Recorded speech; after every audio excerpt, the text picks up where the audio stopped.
Welcome, everybody. Hey, PJs. I mean, no, it's now called Logger House. Hey, Logger House. Gotcha. Welcome, everyone, to this episode of Insert Title Here.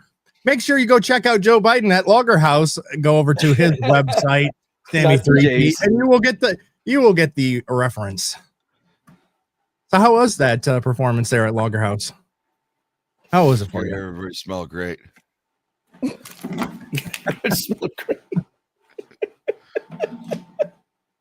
Oh, sweet Jesus. That's great. Should I just commit and just be Joe Biden for the rest of the fucking stream? Sure. Fall asleep or fall down? No. Well, you might because you do fall asleep. I might fall asleep. But anyone anyone that has watched this week's episode of Cavecast, or go back and watch this Cavecast, maybe being Joe Biden is not the best idea with the way that the show kind of went. Dude, that was something else. I was not expecting it to go that way. The Mad Hatter seems to be kind of a in between a Joe Biden, a Michael Jackson, or an Epstein. Yes. Epstein. In the end, when you really look at his history in DC, not the greatest. It's problematic to say the least. I mean, Mad Hatter's not one of the villains I know all that well, but thinking back onto his personality, that's creepy. I mean, even that one time, the Mad Hatter even had a chimpanzee. Hey, look, there's Macaulay Culkin. Anyway, also joining us this evening is my co-host, Darnell Quiggley. How are you doing, Darnell? I'm pretty good, man. Just dealing with possibly 2 kidney stones, but I'm all right. Yeah, I'm surprised you're not here. I am so sorry, Darnell. Yeah, that sucks. It happens. That's life. I've been having them since 05. It's no problem. No, 02. I've been in agony since 06, and I'm not okay with it, so I'm unbelievably impressed. If you see him just kind of bend over in pain, you know that's exactly what it is. Yep, that's what's happening. Yep, prune juice doesn't work for me. Cranberry juice is the best thing. I've been chugging that like I've almost had to put an IV of cranberry juice in me. I've had so much in the last 2 days. But Agamon says prune juice. That's what I just said. My medication helps me pass. I had a gallstone, but then they took my gallbladder out, so it didn't matter anymore. Probably need that out too. I've been lucky so far. Keep in mind the wording. I've been lucky so far that I have not had a kidney stone. So, yeah, I'm not even going to say it out loud. Also joining us this evening is Sammy 3P. How you doing, Sammy? Good. We got to talk about like fictional might be pedophiles this morning, and yeah. What more can you ask for? That was such a loaded conversation, and I was blessed to have you there, and yeah. Bug made it great too. That was good. Yeah, Mr. Bug always makes things but I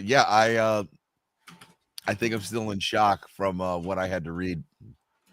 That was quite the enlightening exchange of what I thought a C tier supervillain might be, and it was like no, we're blowing up high school baseball teams and throwing women out of helicopters and may or may not being pedophiles. That's the consensus for the Mad Hatter, and I when can't did he imagine go that high school baseball team. He convinced he can control people's minds. He sent somebody in with a pipe bomb because they were quote unquote bad kids, and there's more to that, is because a girl he liked went to him and said the baseball team R'd me. Yes, which by the way didn't happen. It didn't happen. It was a fake R. Yeah. There's a lot going on there. Like you said, I'm still in kind of shock that I was just like reading that. But you know what? We're here, and I can't imagine that anything in the news today will be as wild as what we read this morning, but I was expecting that to be kind of like this lighthearted, like, oh, this guy thinks he's in Alice in Wonderland, and like, nope. Nope. Nope. R-word pipe bombs. Kidnapping children, keeping them in a never keeping them in like a Neverland ranch, has a chimpanzee. Yeah, he does have a chimpanzee. Also, when he's cornered, he speaks in rhymes, which might be the most annoying thing you could possibly do. To keep someone from beating you up is talking rhymes. Look at I was gonna say something, and then I realized that wasn't Mad Hatter. That was Toyman I was thinking of. Oh, different childhood psychopath. Yeah, I feel like Toyman is going to be a little bit more lighthearted than. Well, you've got Toyman, and then you've got his son who came after him and also did similar stuff.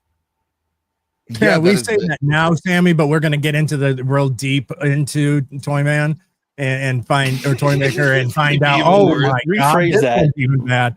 You want to rephrase that? We're gonna get real deep into Toyman. I want to rephrase that.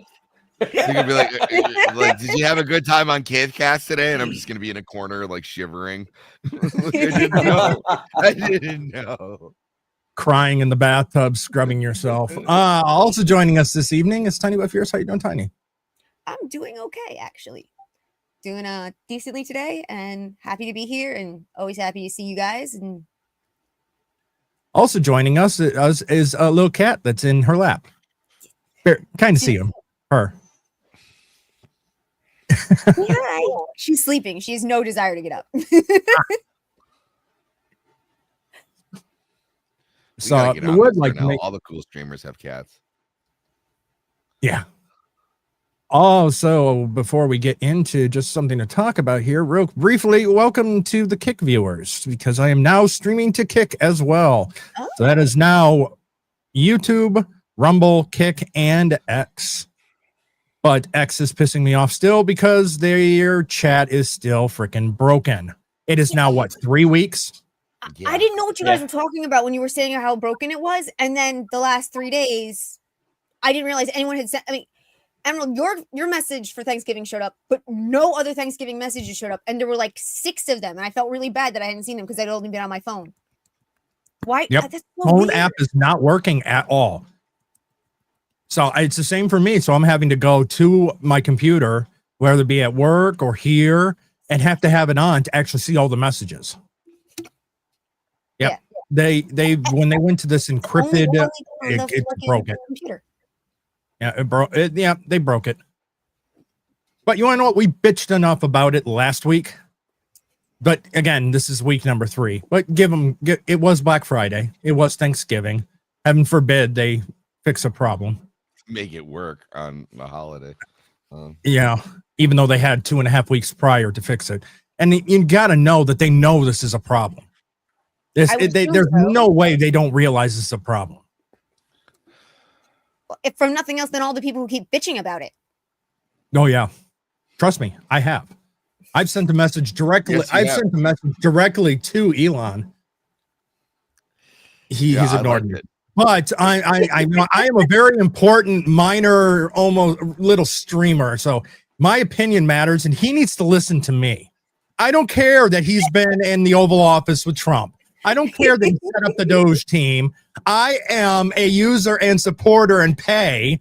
You need to listen to me. Yes. Absolutely. He's one of the top producers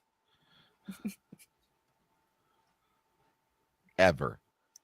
And you're not going to listen to him? Yeah, I wouldn't surprise. No. I will say this much with support. Give me a second. I need to buy another office chair because this thing, every so slightly, will slowly kind of. We talk about this. Mine does it too. And it is really starting to annoy me. I'll start like right here, and then a little bit later, I'm like down to here. And it's not from sliding down in my chair. Or slouching. All right. I am not slouching, and I'm offended you say that I slouch. I said or slouching, as in it's not what you're doing. Okay. Go through the chat real quick. Sergeant, welcome. Mr. Beak, welcome. Vagabond, welcome. Oh, guys, guess what? I've got you okay down there, Sammy? I got my first message on Kick. You guys ready for it? Would you like many viewers? Let's make it you popular. Yay! Yeah. Let's go to that. Could not sound less American. Do you like many viewers? Would you like more people to be viewing you? Let's make you popular. Let's make popular sex. Oh, sorry, all you need to do is show Bob's on screen. Show Bob's on screen. Do not redeem. Do not redeem. All right, so we're gonna talk about this real quick because this popped up, and I found it very interesting. The Deadpool and Wolverine budget revealed to be much higher than previously thought. See, Deadpool and Wolverine was shot over in England to take advantage of the tax credit. They've been doing this with a lot of Disney productions, whether it be Marvel, Disney. Well, to get the tax credit, they actually have to publicly file how much they are getting. Right. So it becomes public. So this comes from Geeks and Gamers. Yeah, they're starting to put out some stuff. So thanks to British government public records, we now know to have a more accurate accounting of Deadpool and Wolverine budget. It's massive, even for a Marvel, which has become known for spending money like a drunken sailor. Disney's also had to come forward. Disney's also had to come forward with a lot of their Lucasfilm stuff. So much of it was they spent so much more than they said they did. They've earned over $705 million. Yeah. 705 million on Andor alone. And just like the they've been literally paying themselves in ways to try to hide it from the shareholders. Mm-hmm. So, and now it's all coming out. I'm wondering if this is it's inflated because they're moving money from somewhere else to this. What I don't know. So like, according to no, I'm saying not everyone, is digging into like we do. They'll if a project that failed miserably horrible, they'll move money to a different successful production to hide the fact that this one lost money. They'll put it that this one still makes money even though they threw more money on top of that they spent. So according to Variety, Disney and Marvel initially claimed that Deadpool and Wolverine, their latest big MCU hit, cost them $200 million to make and $100 million for marketing. But a piece by the London Standard reveals the actual number based on the UK tax filings, which Disney claims their rebate for the film in the country. The production cost for Deadpool and Wolverine cost £418.1 million, which for our money is $547.7 million. That's more than double. Yeah, that's just production cost. That's not talking about marketing.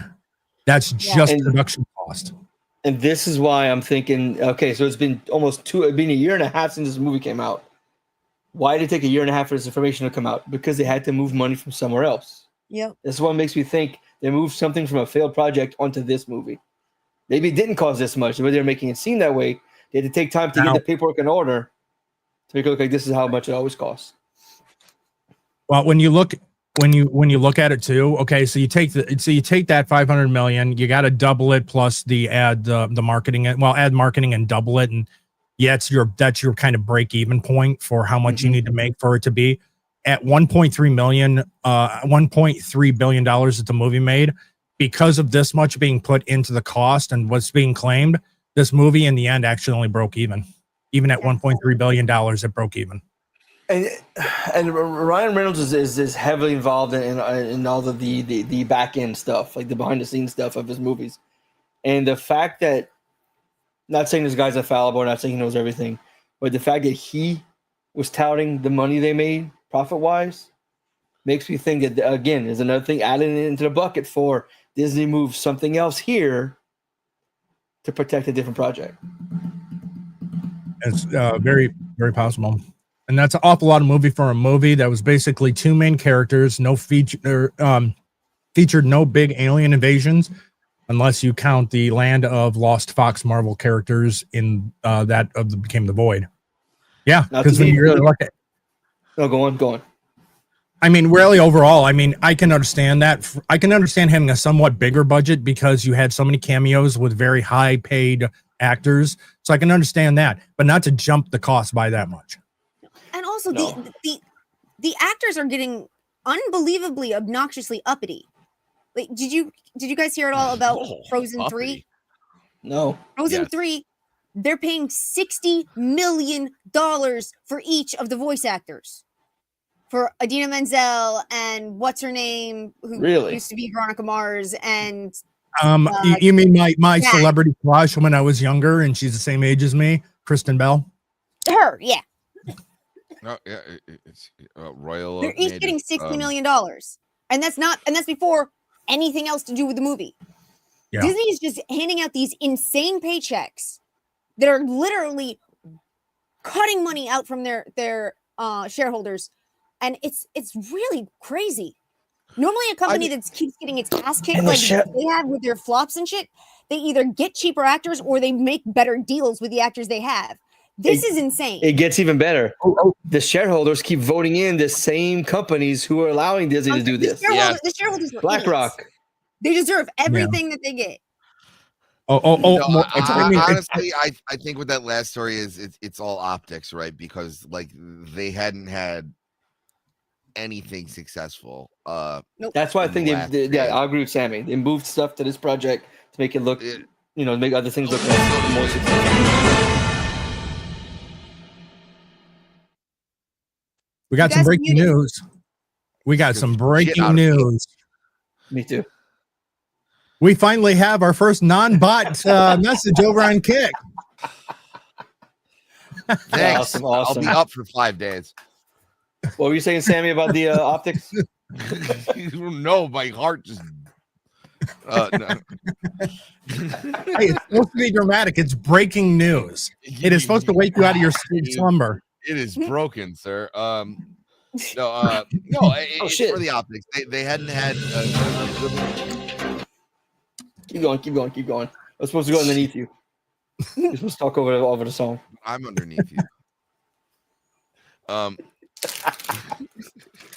No, they hadn't had like a successful movie all year, so they made it look like they spent less on it, so it could look more successful and go like, see, we still got it, even though Deadpool Wolverine made more problems than it solved. And now you have to bring in like Fox continuity into the MCU, which I was afraid of to begin with. So like they don't know what they're doing. They could have used this as a successful way to reboot everything, and But Feige said they were bringing Fox in soon, and he okayed Ryan Reynolds doing that with Deadpool. Yeah, no, but I understand, just because you have the rights to whatever Fox did, you're also unlocking the X-Men continuity was broken at best.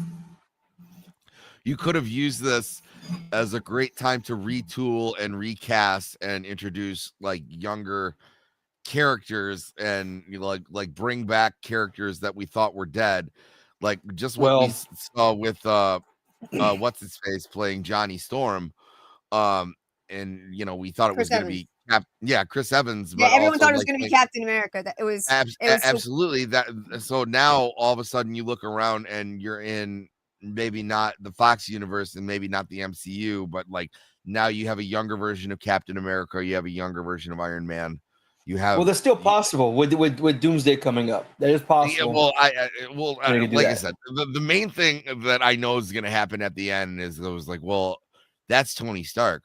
Who's the Doomsday or who's the Doctor Doom in our universe? And then it's going to go bam, bam, bam, and like that's going to be that. I'm sure there are going to be some retcons that are needed, but I was like, these people waste opportunities time and time again. It was like they had the fucking Infinity Gauntlet and they didn't choose to like make these like, just the glove that you can, use to change the entire landscape of the universe. They did all this. They're still not going to recast Black Panther. They're still, these people don't know the gold mine that they're sitting on, and they're going to use it to for their political narrative, and it's just going to be garbage. So I'm not interested in seeing what they're doing moving forward. I mean, obviously this is going to be a huge spectacle with Doomsday and everything like that, but it was you don't have adequate people manning the helm on this, and they're going to suffer for it. Yeah, well, I mean, they have the ability multiple times over to reboot or redo it, as in get young, not well-known actors to play all of these characters so that you can keep them for 4, 5, 6 movies, and they're not going to completely age out or become insanely expensive. Absolutely, but they're not going to do that. No, because they're assholes and idiots. Yes, they just need to reboot it and do a new 52. But hold on, y'all are forgetting something. Your mouth. Y'all forget. I'm going to ignore him saying that. You don't say evil things like that when I'm taking a drink of anything liquid. That's not right. So, y'all are forgetting something. Disney had a plan for Phase 4 and whatever. They were going to go Young Avengers, that whole stuff. This Doctor Doom thing was going to be, or Kang, whatever, was to be down the road, further down the road. They had a direction. The direction completely failed, so now they're having to course correct in less than a year, which is why we're in the problem, which is why we're in the situation we're in now. Because they have to quickly course correct that fast. Correct. They had a plan, but the plan was stupid. Yeah. Also joining us is Runaway Vagabond. How you doing, Vagabond? Good. You want to create a new Avengers? Stream. You want to create a new Avengers, and you want to bring in all these young characters, and you don't bring in Squirrel Girl, the one person who can make people laugh. They brought in all female Avengers. All these moody hey, you want to know what? Not the people who are fun. Right, and Squirrel Girl can be constantly trying to push AT&T phones on the audience. Hey, she beat up Thanos in the comics. No, but he's referring to the woman they had tasked to play her, the AT&T girl. Yeah, I know. Okay. Oh, dude, that would have been perfect casting. Outside of the movie, yeah. I'm just gonna say the missed opportunity is getting not having Sydney Sweeney play. I know she's a character already, but have her play a stripperella. I wanted her to play Black Cat. Hey, I was going to say Black Cat or Dazzler would have been fine. Mm-hmm. Yep, Black Cat or Dazzler. Well, so we all know. In the MCU.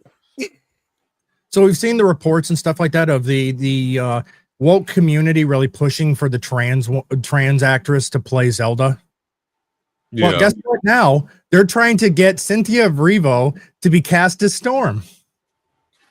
Oh hell no!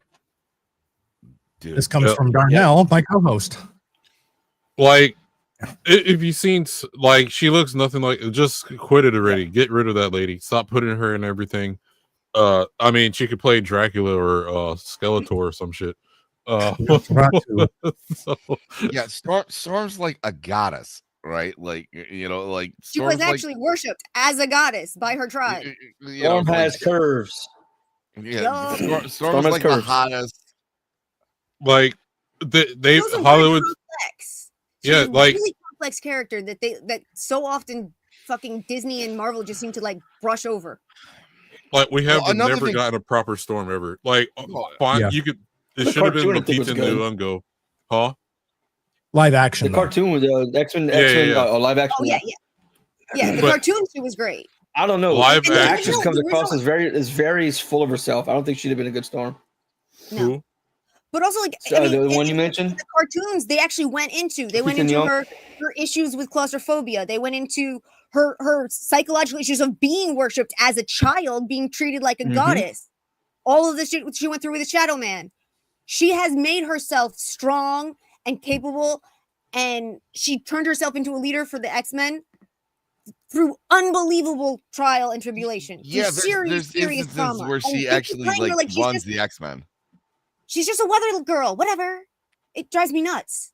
No, I respect the weather girl. I mean, come on, you got to give respect to the weather girl. So Sergeant's bringing up Sydney Sweeting is golden as she should have been cast as Black Cat. Comments, thoughts? I mean, I'm down to see her as Black Cat. Well, like I said, I want to see a live action Stripperella. Like Marvel could. Well, I'm serious because Pamela Anderson's too old now, right? So it's like if you want to get people back into the movies, just go out, do a character like that one, and just like you're already messing up the movie. So it's like I would go pay to go see that right now. No one in Hollywood is going to allow for a Stripperella movie. yeah. I'm sorry. There's not a post Me Too Stripperella movie being made anymore. Yeah, I was gonna get that. Gaming recap is asking, hey, Emerald, question, has Tiny got a new Twitter yet? Yes, she has. Yes, I did. I think that merits a breaking news that Tiny has a new Twitter, right? Oh, come on. It's been more than 2 weeks. Tiny does have a new X account. Also, go UCLA. Sorry, Tiny. Oh, the UCLA Bruins. I think that's the team's name. What are you playing? You're being called out. I can't even read it with my way my screen is. Hold on. It's just she hasn't followed me. I didn't? All right. Well, I'll fix that. Yeah. Well, I haven't seen a UCLA Bruins game since high school. So, but I'm from San Diego. I happened to be there for this program I was in. Yeah, I just know that unfortunately Ohio State beat U of M. See, I don't really watch sports unless it's like a fighting sport. Other than that, I just haven't been in, modern sports. I just like when I see modern basketball and I'm like, oh, that guy is obviously traveling, and then I see all the LeBron James clips where it's like, oh god, a feather brushes the dude's shoulder and the dude's like crawling on the ground. So it was hilarious. I think it was the same day this shooting in Los Angeles went down, or like the couple days after. The Lakers played a game. LeBron James had a fucking cramp and needed to be carried off by 3 or 4 people. Meanwhile, this female LAPD officer, or it might have been Sheriff's County officer, was shot in the fucking face, held the fucking wound shut, and was stayed in a gunfight. Like 2 days before, like right after it. And he was ragged on for fucking weeks about that. Yeah, this dude is just finessing a paycheck. That's all it is let me do the bare minimum work and get this paycheck and then Did you see the clip of him walking? They handed him the ball, like they passed in the ball. He walked from underneath the opponent's goal to the half court line, then started dribbling. Oh, see, I will say this much. I did see that one. LeBron James has read the most first pages of all the books in the world. Yeah, that was the thing, because he would always have the Malcolm X book, the autobiography of Malcolm X, and he would always be at the front page. Then there was like this black guy that asked him like, hey, so what'd you think about this? And then he like made up some shit at the top of some most generic answer ever. Yep. Like it was basically, he didn't read shit. Yeah. Nope. I'm sorry. I know teenage girls who had their ribs cracked in wrestling tournaments and they still kept going. You fucking got a cramp or you hurt your ankle and you need to be carried. And his school, people like jerking off about everybody. No, I don't think anyone's ever graduated from the school. Like in 2 years when the initial money he put in was gone, the school went out of started business. failing. Yeah, I thought it went out of business as well. Yeah, because it was mismanaged. Mm-hmm. Oh, and speaking of that, I will defend him on this. Umar Johnson, at least he had students. There I go. It's got yes, Sergeant. I have 4 little ones. No, there's there's this black. I don't think he's really a black white supremacist, but I think he's faking it for donations. but it's a black racist dude named Umar Johnson. He's supposed to be building a school for black boys, but like it's always the school's going to start next year. He's rated us over like $2.5 million talking about the HVAC. Someone flew a drone and showed like the HVAC was never done and shit. I thought he was just Nation of Islam. No, he's not Nation of Islam. Nation of Islam has their own problems, but like, but this dude, it's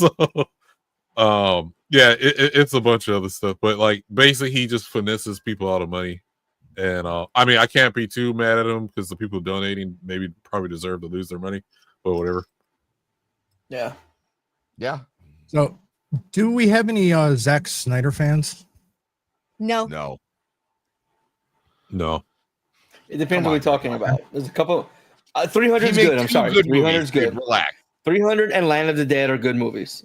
So Zack Snyder sees projects 300 is okay as a fantasy movie. It sucks shit as a historical.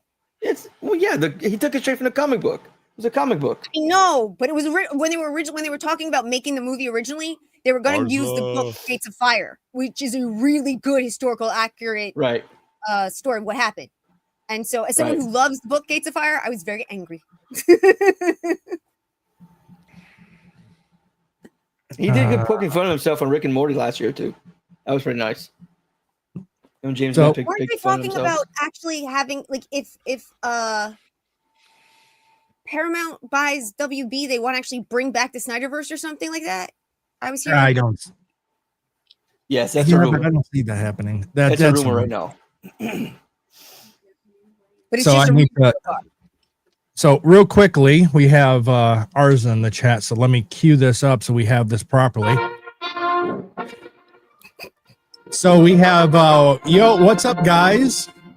And carrying Toasty and Jay's in Rivals right now. Sorry, he's too good to show up on screen with us here. Ours has hit the big time. We're beneath him now. Yeah. Yeah, Arza, you do realize I talked to Elon Musk, okay?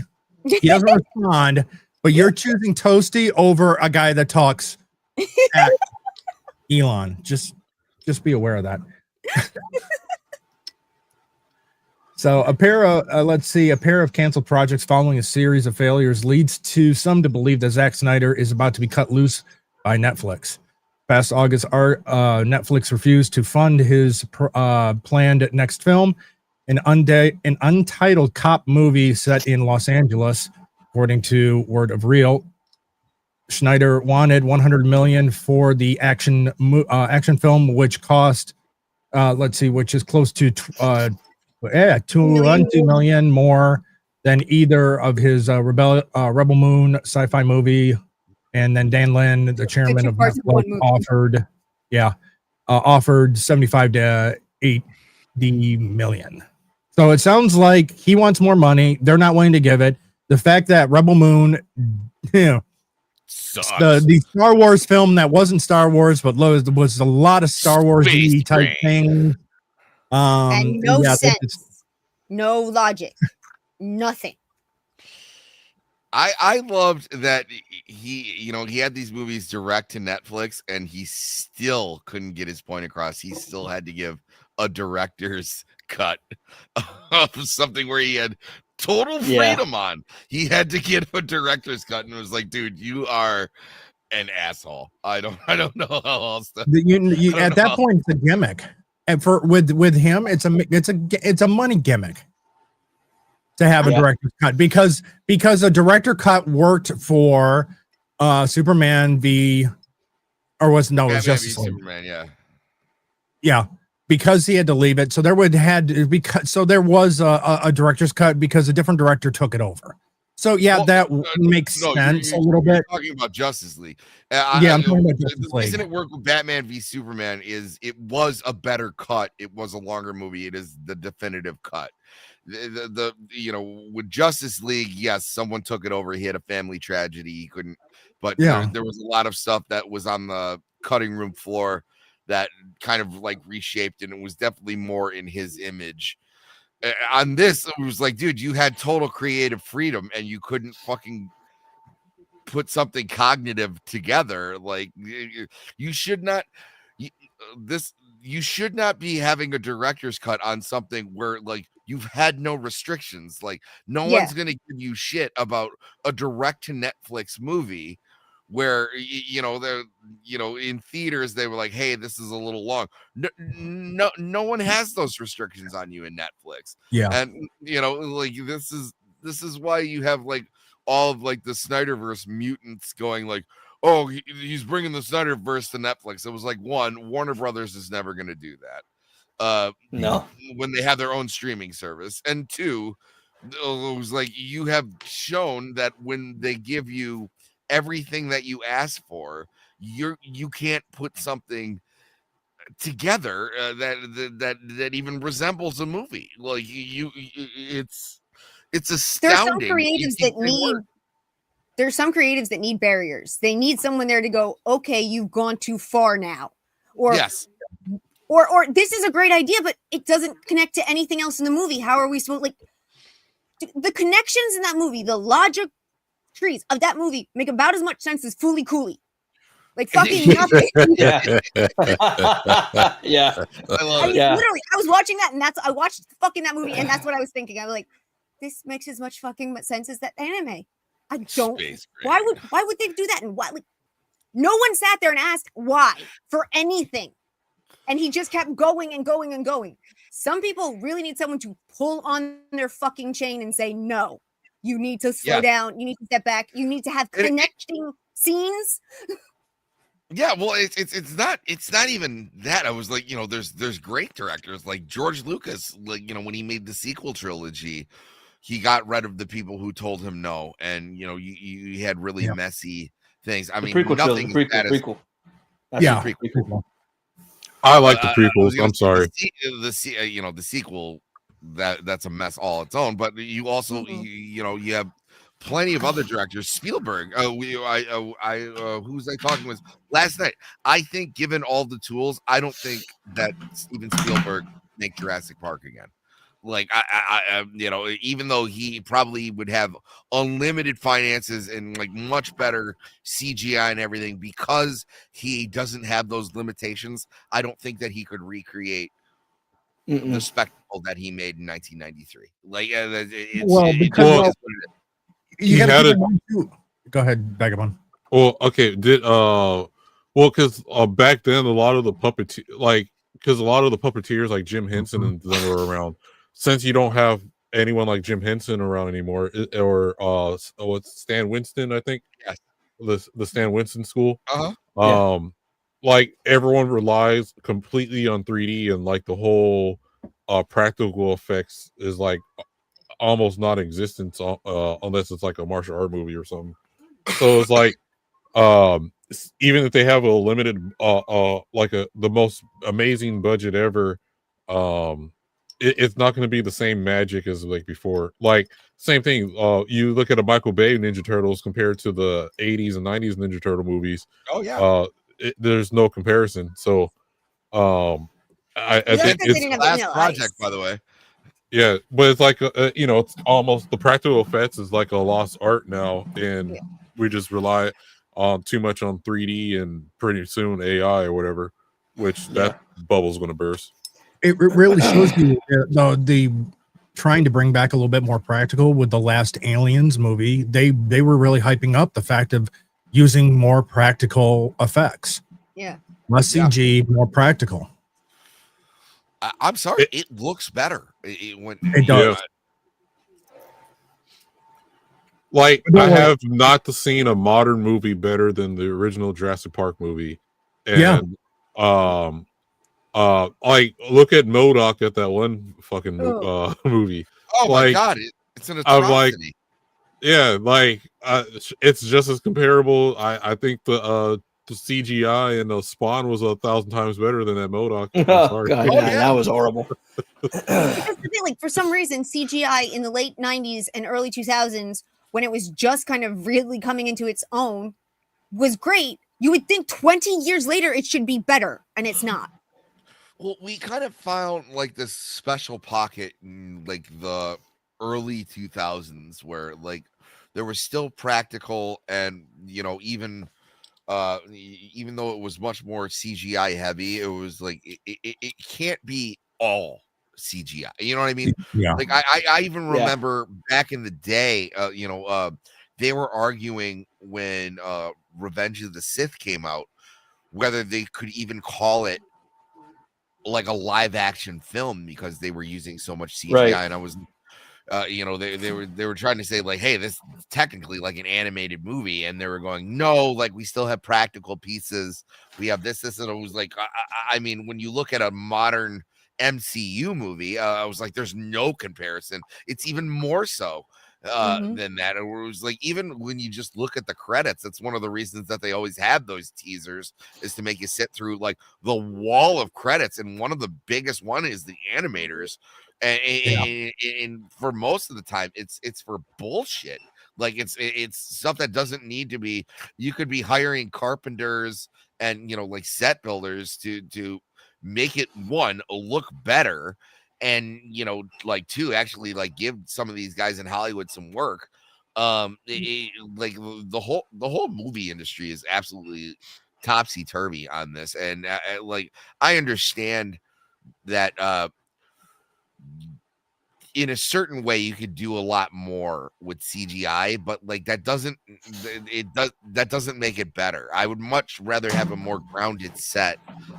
I think that's why Dune looks so good, is like a lot of the sets were practical. I do want to make clear, it's not just movies either. It's anytime we start like, hey, we got new techniques to mass produce stuff. So, like, look at furniture from like 20 to 50 years ago to 100 years ago. It was like real craftsmanship, as opposed to furniture now is just square boxes and plywood that we can slap together from IKEA or whatever, or like particle board, because we can mass produce it. Right. It goes to that old joke, because they don't make the things like they used to. And it's true, because you look at it, because, well, planned obsolescence is a thing. It isn't a theory. It isn't a conspiracy. No, it's they real. do. It's real. It is real. And it's the same with furniture as well now. In the past, I mean, it was solid wood furniture that it was being made and sold and bought. Now it's all this press board with just kind of a veneer on top of it that breaks down easily. Is when even if you try to move it, it loosens, it breaks, and it's not solid anymore. So I mean, you can look at the like how treasure chests or just anything from like the past was made out of wood, like the art direction. You got like these different little corners, and now everything is flat. Same thing with buildings now, right?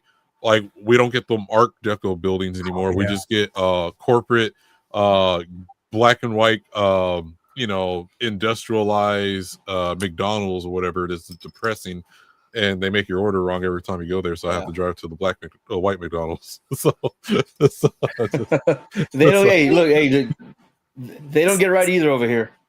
CGI should be there to help the physical effects, to make it more magical, more whatever it's supposed to be. The Matrix is probably the most balanced movie series. It's harder to get the best out of the actors.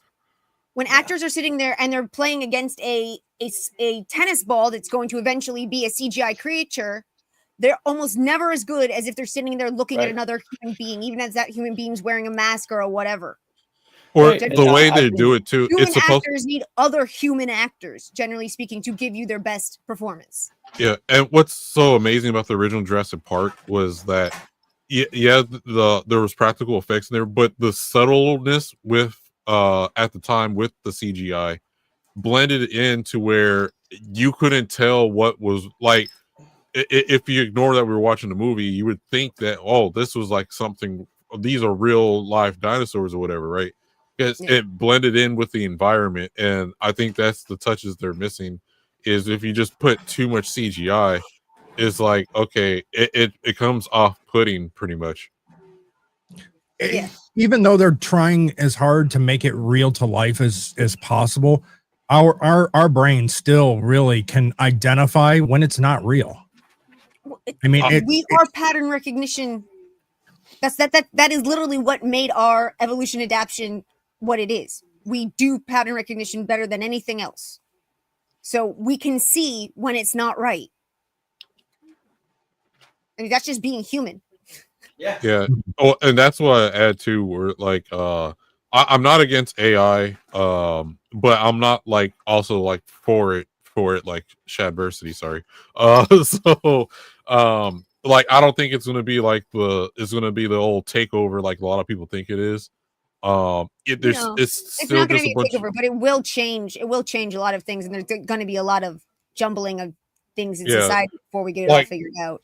I see its usefulness in like tools like say Photoshop when you're like trying to select people's hair out, and it's a tedious work doing it by hand, but that's something AI can do real fast for you and separate it out. You still do the rest of the work that you normally would do in Photoshop.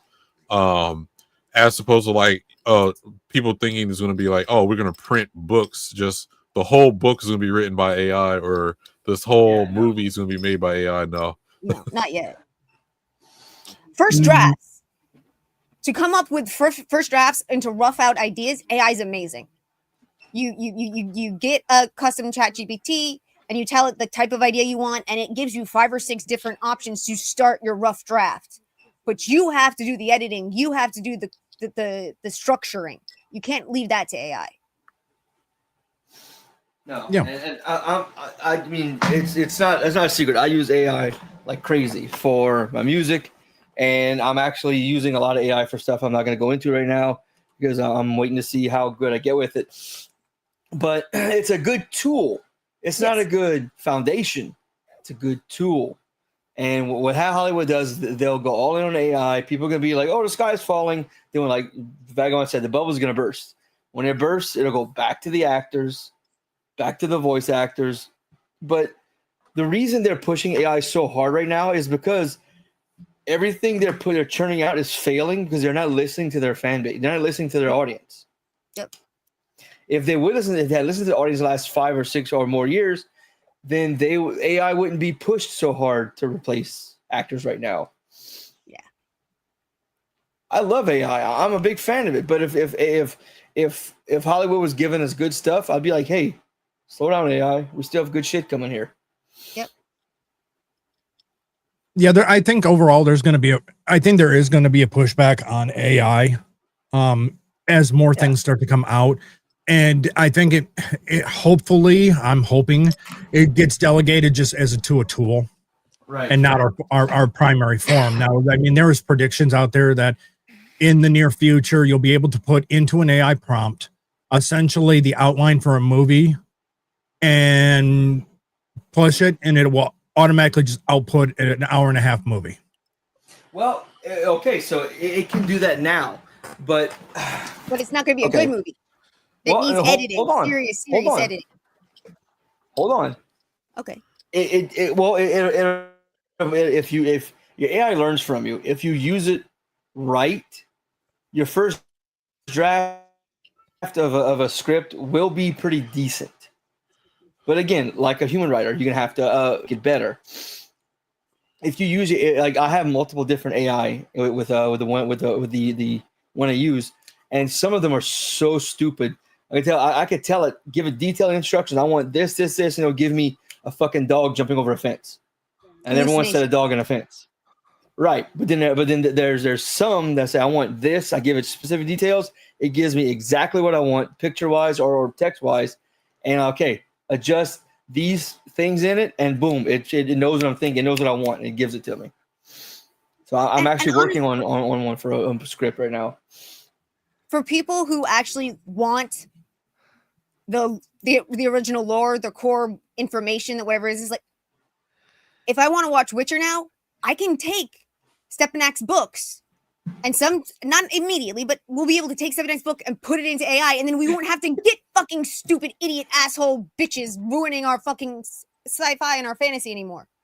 It's funny you brought that up. The showrunner said that they're looking at getting a new Geralt for season 5 and replacing him every year with a different actor. Jeez.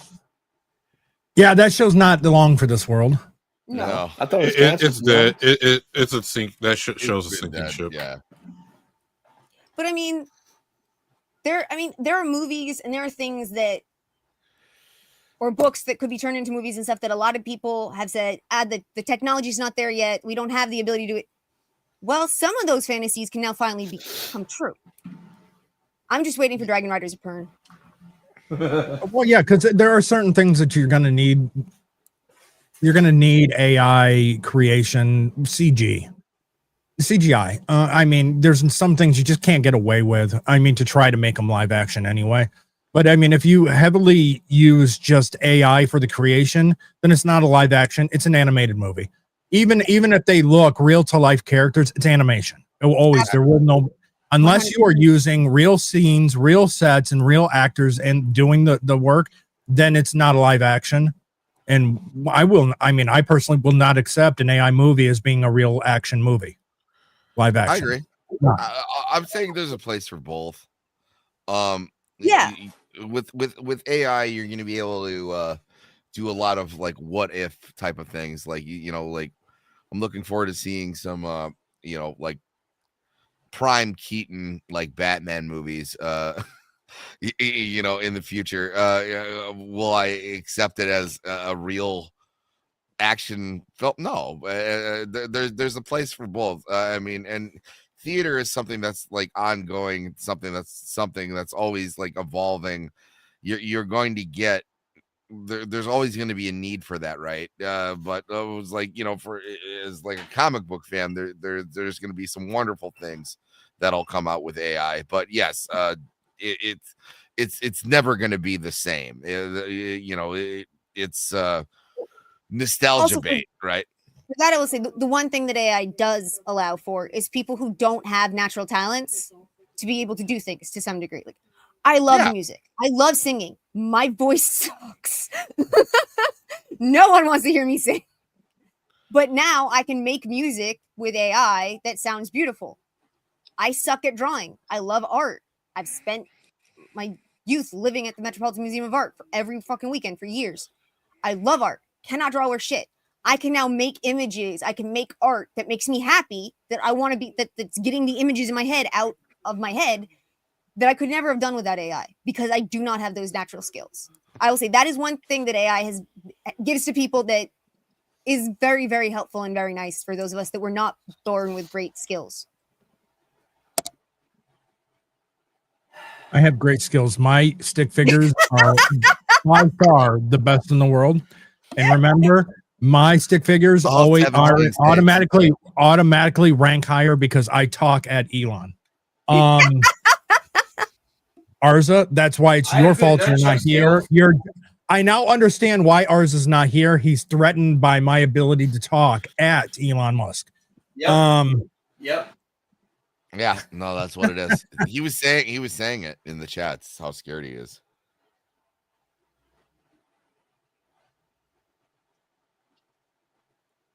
Oh, my bad. So what? I don't know. Everyone just paused after I said that. I was just like, oh. No, I think it was you. Shit. No, and there was no dead air. There is no dead air on this program. I don't know what you're talking about. Oh, yeah, you're right. Program, sir. It's me. Professionally produced. Absolutely. So we're gonna. Are you on a phone booth? What's happening? What happened? Darnell sounds like he's in a phone booth. Oh, sorry. I'm trying to get my 3D printer working, and it's being a fucking dick. Trying to put my Superman outfit on. Sorry. The first it was like, "Am I gay?" test or something. Oh wait, that's next up. That's going to be actually next weekend. Will be on my gay test. Emerald, before we get into the game, let's do this one last story real quick. Okay, sure. This is the one I told you about. Okay, this is a video of all right, so the context, there's a fan on the right, clearly a fan of theater, if you catch my drift, wink, wink. He's a huge Ariana Grande fan. He wants to hug her. Watch this idiot's face in the circle while this is going on. She turns into a fucking gargoyle.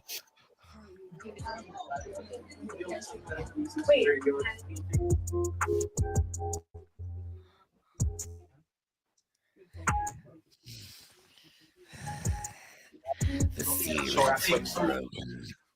You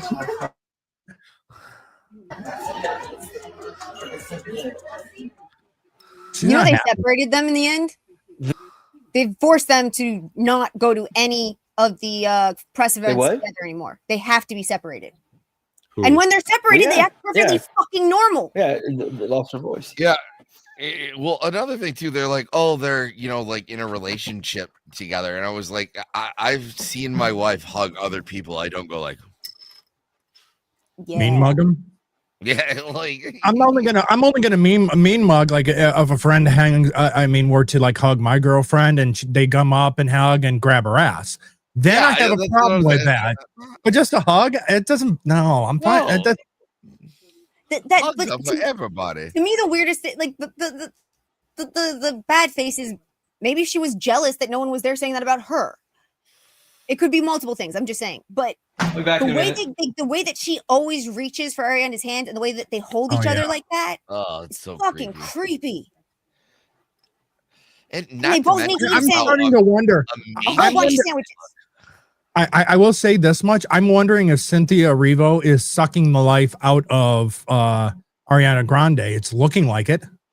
Yeah, and then she's gonna finish. Ariana Grande is just gonna be like a raisin, and then she's gonna be like, "Bring me another pop star," and I've yet to reach my final. That reminds me. Do you guys know Doctor Who much? No. The last human, which is really just a piece of skin with a face because she was so obsessed with getting thinner and thinner and thinner until she literally became nothing but skin. Yeah. Yeah. That's what I think of every time I see Ariana Grande. Well, I mean, they're both of them are so emaciated, and like that's another thing too. Like Ariana Grande, like looks like a Holocaust survivor at this point. Like she really. Yeah. Normally, I'm not even trying to make a joke. Like, yeah, no, exactly. Like normally, I would not be okay with that as a joke, but it's not a joke. She really actually looks like one. Yeah, no, I spent 18 months trying to get my weight up because with my illness, I'd gotten down to 93 pounds. Mm-hmm. It was really bad. I worked so hard to get my weight back up in a healthy way, and I look at her and I feel sick. She looks even worse than I did at that weight. That's not healthy. I know for 100% fact that is not fucking healthy. No. Was she on the Ozempic or something? No, I don't know if she's on Ozempic or she's just starving herself or she's. Yeah, I think she's starving herself for sure. On a vegan diet, vegans can look like that. I've seen some fat vegans. So because they're cheating. They're cheating. To death, and then you've got the anti-fat phobia people who are heavy to death. But we literally have all of these celebrities and influencers that are on the extremes that are so dangerous, and they have millions of followers and fans who think there's nothing wrong with it. It's really problematic. Well, I was gonna say, like, she was never a big girl ever, right? No. And you look at pictures of her now, where you're almost like, oh, she's bigger there, and you're like, no, she's petite. Yeah, she's tiny. And I guess she looks healthy. Like here, she looks like a bag of bones. It's it's unfortunate, and I think it's more unfortunate like when people are actually calling this out online and they're like, "Don't shame her," and they're like, "I don't think people are actually." We're not trying to shame her. We want her to be healthy. We want her to live. Yeah, I don't think it's coming from like a judgmental place. A lot of people are going like, "Hey, buddy. You okay, Darnell?" Yes, fucking printer. Okay. Sorry. Just checking. Yeah, I'm fine. I'm just pissed. Sorry. No, which is perfectly reasonable. It just wasn't that scream was something falling on you and killing you. No, I was hoping it was a scream of pleasure. Oh, yeah. No, I'm a masochist, so yes. I'm a huge masochist, so yeah, it was a scream of pleasure. No, but what I was getting at, like I said, I think you have these white knights who are going like, "Hey, don't judge her," and it was like, no, I think a lot of these people are coming from concern and not like, hey, and there's a lot of like skinnier people on the thing where they're like, "Hey, eat a cheeseburger." I was like, no, I think they're like begging, not nagging. They're just like, "Hey, just have some protein. You look like you're about to die." Also, and there's another thing. Not most people, but a lot of people don't seem to understand what a healthy weight is. Because when I was 93 and I would like, you could like, I had deep circles. My eyes were sunken in. You could see all of my bones. And people were going, oh, you look so thin. Like it was a good thing. I was like, what the fuck is wrong with you people? I am sick. I look sick. Like, this is not healthy. This is not good. People should have fat and muscles, not just skin and bones. That's not how humans are supposed to function. I don't know if it's something that's stuck in the psyche from Twiggy in the 70s and the 80s and all of that, or if it's something else. But there are so many people who cannot look at a person and realize what a healthy fucking weight is. I think the 90s kind of screwed things up a little bit with the heroin chic ads that were constantly going on. I think I think that really had an effect on it, which I think I think in this case, I think it's the pendulum swung, and it swung so far to the other direction that there was all this, obesity acceptance and putting in an advertisement. I think it's starting to swing somewhat back to center with a lot more ads. Carl's Jr. is doing sexy ads again. You have the American Eagle with Sydney Sweeney. You're starting to see those ads start to come back, and you're starting to see, and I'm hoping we're not going to see another pendulum swing so far again that we're back to like heroin. Well, this time around, it'll probably be like meth chic, not heroin. Like Sydney Sweeney is a very, very healthy, beautiful woman. She has curves. Yeah. She's got flesh. But she's not obese in any way, shape, or form. She's a good-looking, healthy adult female. And I don't understand why people don't realize that that's what healthy looks like. Well, the problem is that she's actually female. Yeah, no, that's what they don't like. Especially, and you'll see actresses like when they'll show like a now and then they'll show like them in like the late 90s, early 2000s, and they'll be like, well, what happened? And I'll be like, well, 30 years has,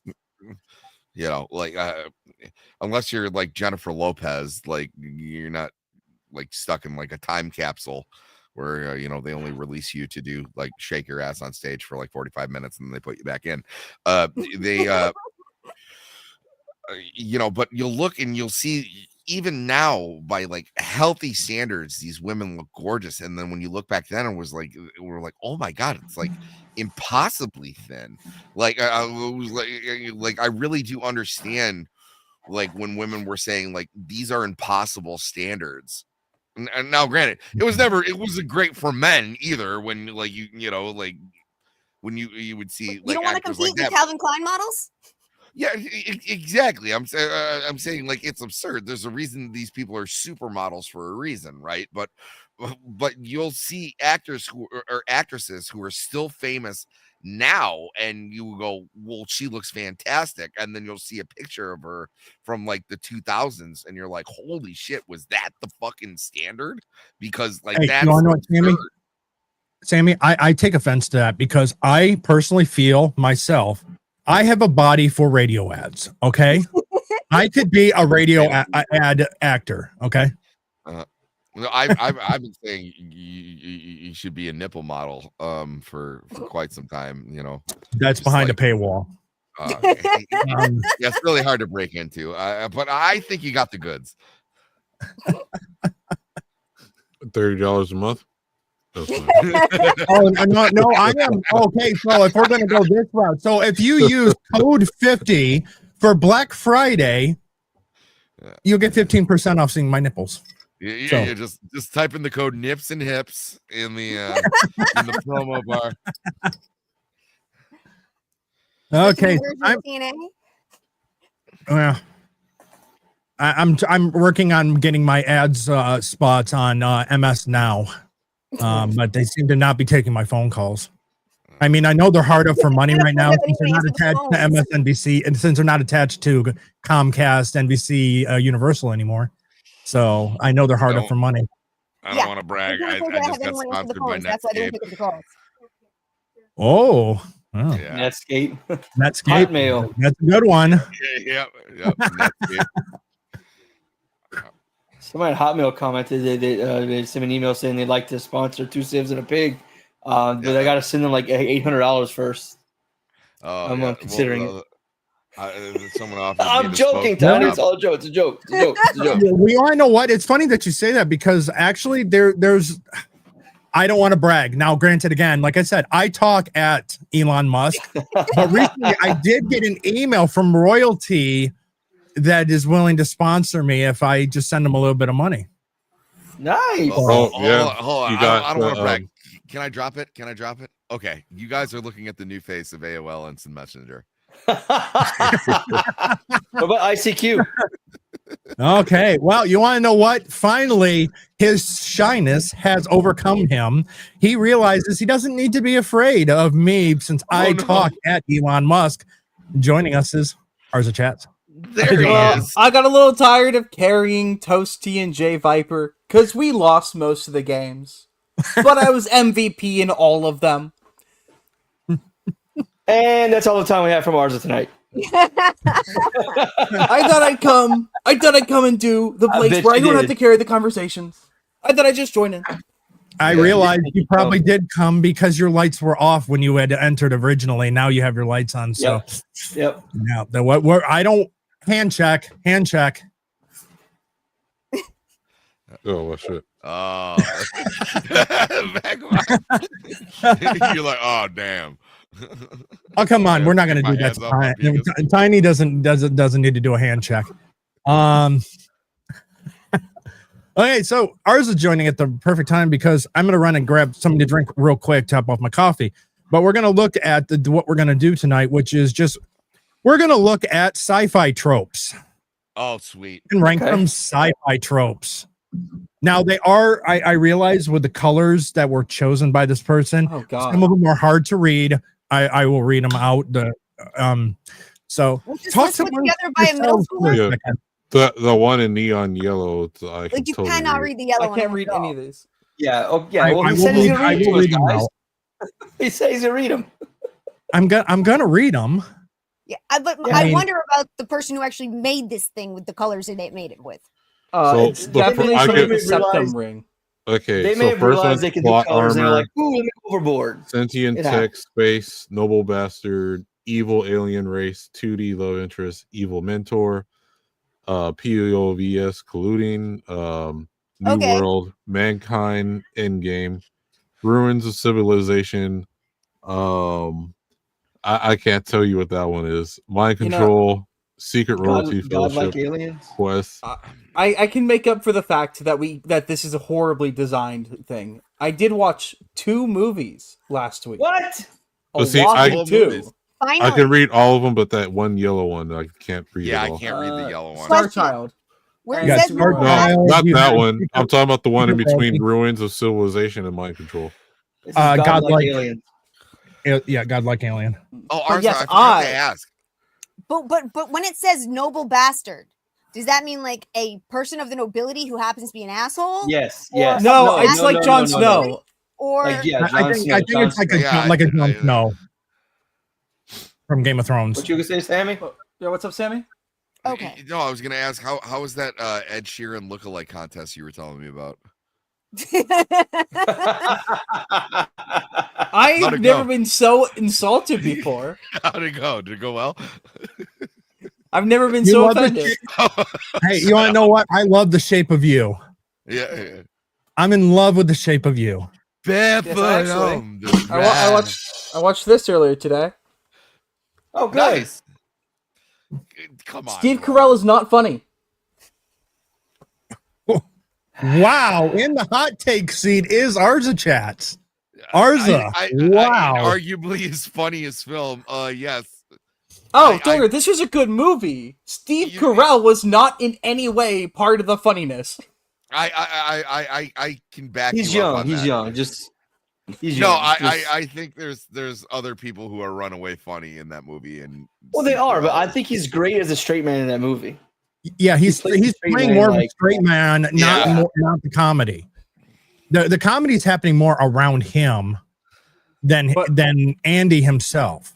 Aside from the fact that it has the problem that 90% of rom-coms have, which is if you just had a conversation, all of the problems would be solved. That's most movies in general. Yeah. And then I watched Planes, Trains, What he's and trying to say is Automobiles people on fall in Thanksgiving. love in mysterious ways. Oh, Hey, you know what? We got an Arza fan in the chat. Yes, people agree with me. In fact, I will say, when I watched The American Office, every scene with Steve Carell he's was horrible less funny than if Steve Carell wasn't in it. I hate him in The Office. He has negative funny points. Yes. Ooh, okay, so I just a lot gotta- of things I just don't find Steve Carell all that funny in that other Yeah, I people don't tend to really. really like. So I can sort of understand that. because the Good thing though. is that the Michael character is supposed to be more creepy than anything. He's not supposed. He's a try hard, right? Like that's that. I mean, it's not so much he's supposed to be fully a comedy side of things.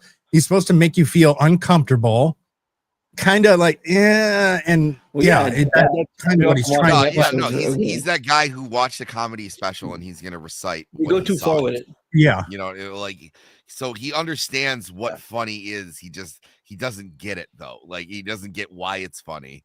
There's that one part in The Office where he's like trying to like repeat Chris Rock and that was diversity day. That was the only time that was the one good episode. Now I will say the other movie I watched, Planes.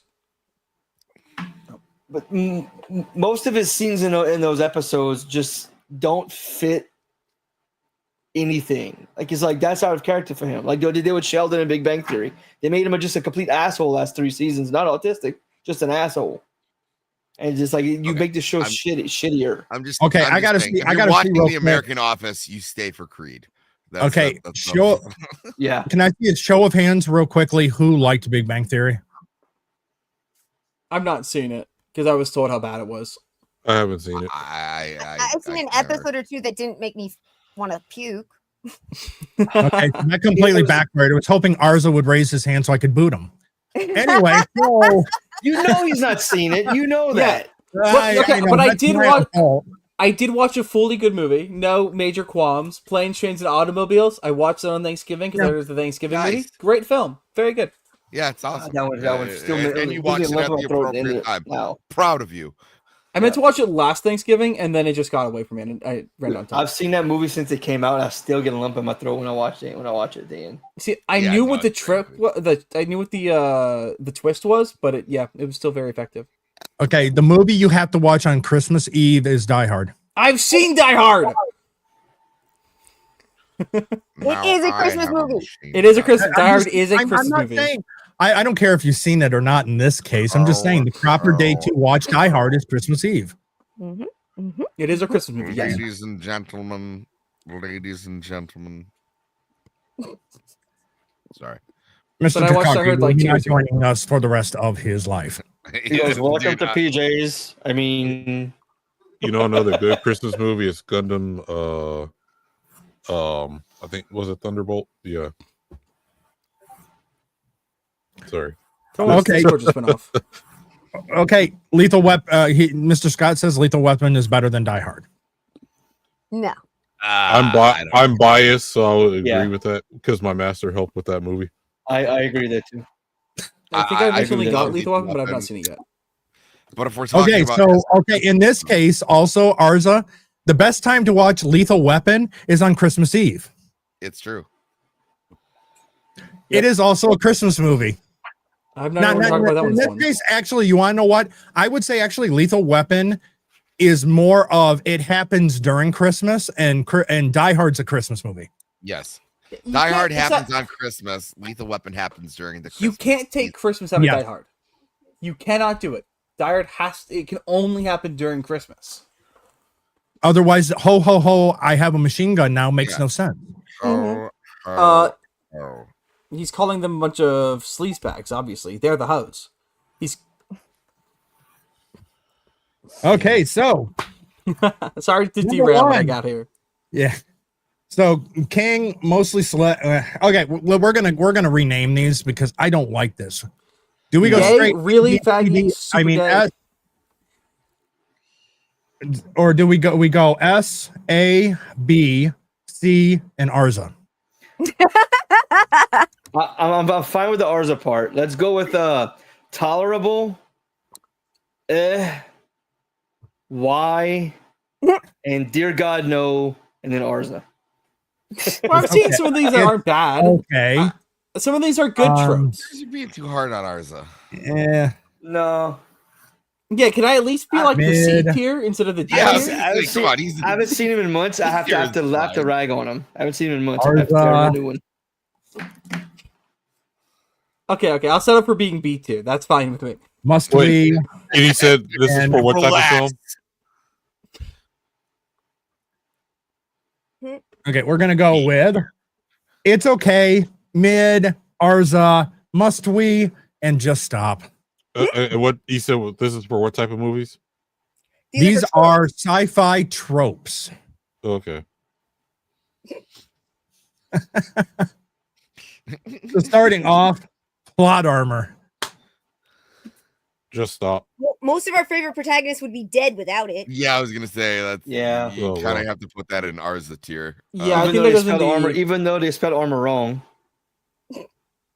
Yeah, that goes in the me tier because it's kind of hard to not have at least a little bit of plot armor. By the way, with all these Okay. like different like font coloring, I've never felt so old in my life. I cannot read a fucking thing on this. I never thought I'd relate to Early you guys in that MySpace regard. bullshit you got going on here.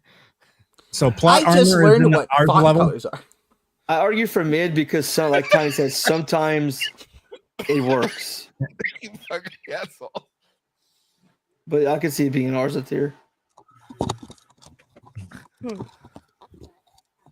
Okay. Sentinel Tech. Sentient. It's Oh. okay. I apologize. I can't read. Well, I'm kinda Sentinel is over that actually a shit. different thing. Otherwise, I wouldn't have said a word. I go mid, right? AI. Like, It's AI. yeah. AI. Basically, Yeah, it just I mean, depends on what kind of sentience and how they do it. It can be good. It can be shit. So put an Arza Arza Right. in. Arza I mean, again? good AI is like Hale and the Terminator and the Cylon. Well, I mean, I argue that Iron Man would be less fun without Jarvis. Yeah. True. But is Jarvis sentient? yeah. Yeah. Cortana. I oh like God. Cynthia Tech. It just Yeah, depends on how it's done. Is all. This I'm isn't saying, okay. I mean, it might be Arza, but I'm saying like if it's done well, it's at least mid. Mid. Wait, Yeah. when is it done really badly? I think is the thing we gotta wonder. Actually, like how often is sentient You tech a haven't really watched bad enough twist? movies to understand that question. I would say the ones that have been done bad and it's because it's been overdone and getting annoying. It's like C-3PO. Nah, Yeah, I like like C-3PO. The AI tech that just annoys you. Because C-3PO is meant to be annoying. I like 3CP. I say it's okay. Well, like my most favorite sentient tech is the what was the master computer or supercomputer, and you have to like defeat it or whatever. Okay. You mean Yeah. like the Matrix? Well, no, it was called in the Hell? title it was like supercomputer or something or master computer. I might be mistaken, but it's an 80s old A movie. Well, I know Joshua. I know you have Joshua from War Games. You have the Sentinels from X-Men, which are fucking amazing. Yeah. The Sentinels from X-Men. You have Hal from 2001, which is amazing. You have, like you said, the Terminator and Skynet, which is amazing. Maybe it is War Games. I don't remember. War Games is. I've seen that War one. Games, I mean, you can even get into things like what's the Jeff Bridges movie where he goes into the computer? Tron. Tron, well, which for the time I was thinking you. amazing. I thought you were talking Big Lebowski. Even Knight Rider has sentient Yeah. tech. It's sentient. Yeah, I would say this is it's okay because Sentient's okay. I agree. I agree. Okay. There's nothing about it for the inherently metric of bad. Kit alone. to fucking say I mean, okay, this one is a trope, but it's part of sci-fi space. The no, Final that's not a trope. That's a Frontier. fucking setting. That's not a trope. That's a setting. That's that. Well, think I you don't know. Well, maybe. Let's see. Well, because there's an anime. Here's an anime. Well, I am kind of using anime for a lot of my picks. So Not a hentai. I swear it's not hentai, especially when I go to the 2D love interest part. But okay. So space. I know I'm gonna get shit from somebody here, and I know whenever oh fuck, I can't remember his name. He was here last time we ranked shit. Well, sci-fi doesn't necessarily need to be space. Correct. Yes, sci-fi does not mean space. Science fiction. You can have science fiction on Earth. Yeah. Yes. But That's one of the why other tropes I is think medieval. both of these. I think space and medieval setting. I agree with Arza. Those are settings. Those aren't tropes. Wait, Well, okay, I would say that space medieval or sci-fi medieval is a little bit tropey, depending on how it's done. It's not just a setting when it's in medieval. like it could be like 2,000 Leagues Under the Sea or something like that. Yeah, or I would say mid or mid or whatever. Yeah, mid. Well, because usually in sci-fi films, there's always some frontier of exploration that humans have never gone before. So that's where even the ocean comes in. So I think it's fine. And to me, that's overdone. It's fucking overdone. It's overdone. Yeah. So mid to Arza level is sounding like. It could probably be Arza. It could either or. Yeah, because I agree. You're the standard. Yeah. The noble bath. Why did Mr. Scott Austin just stop?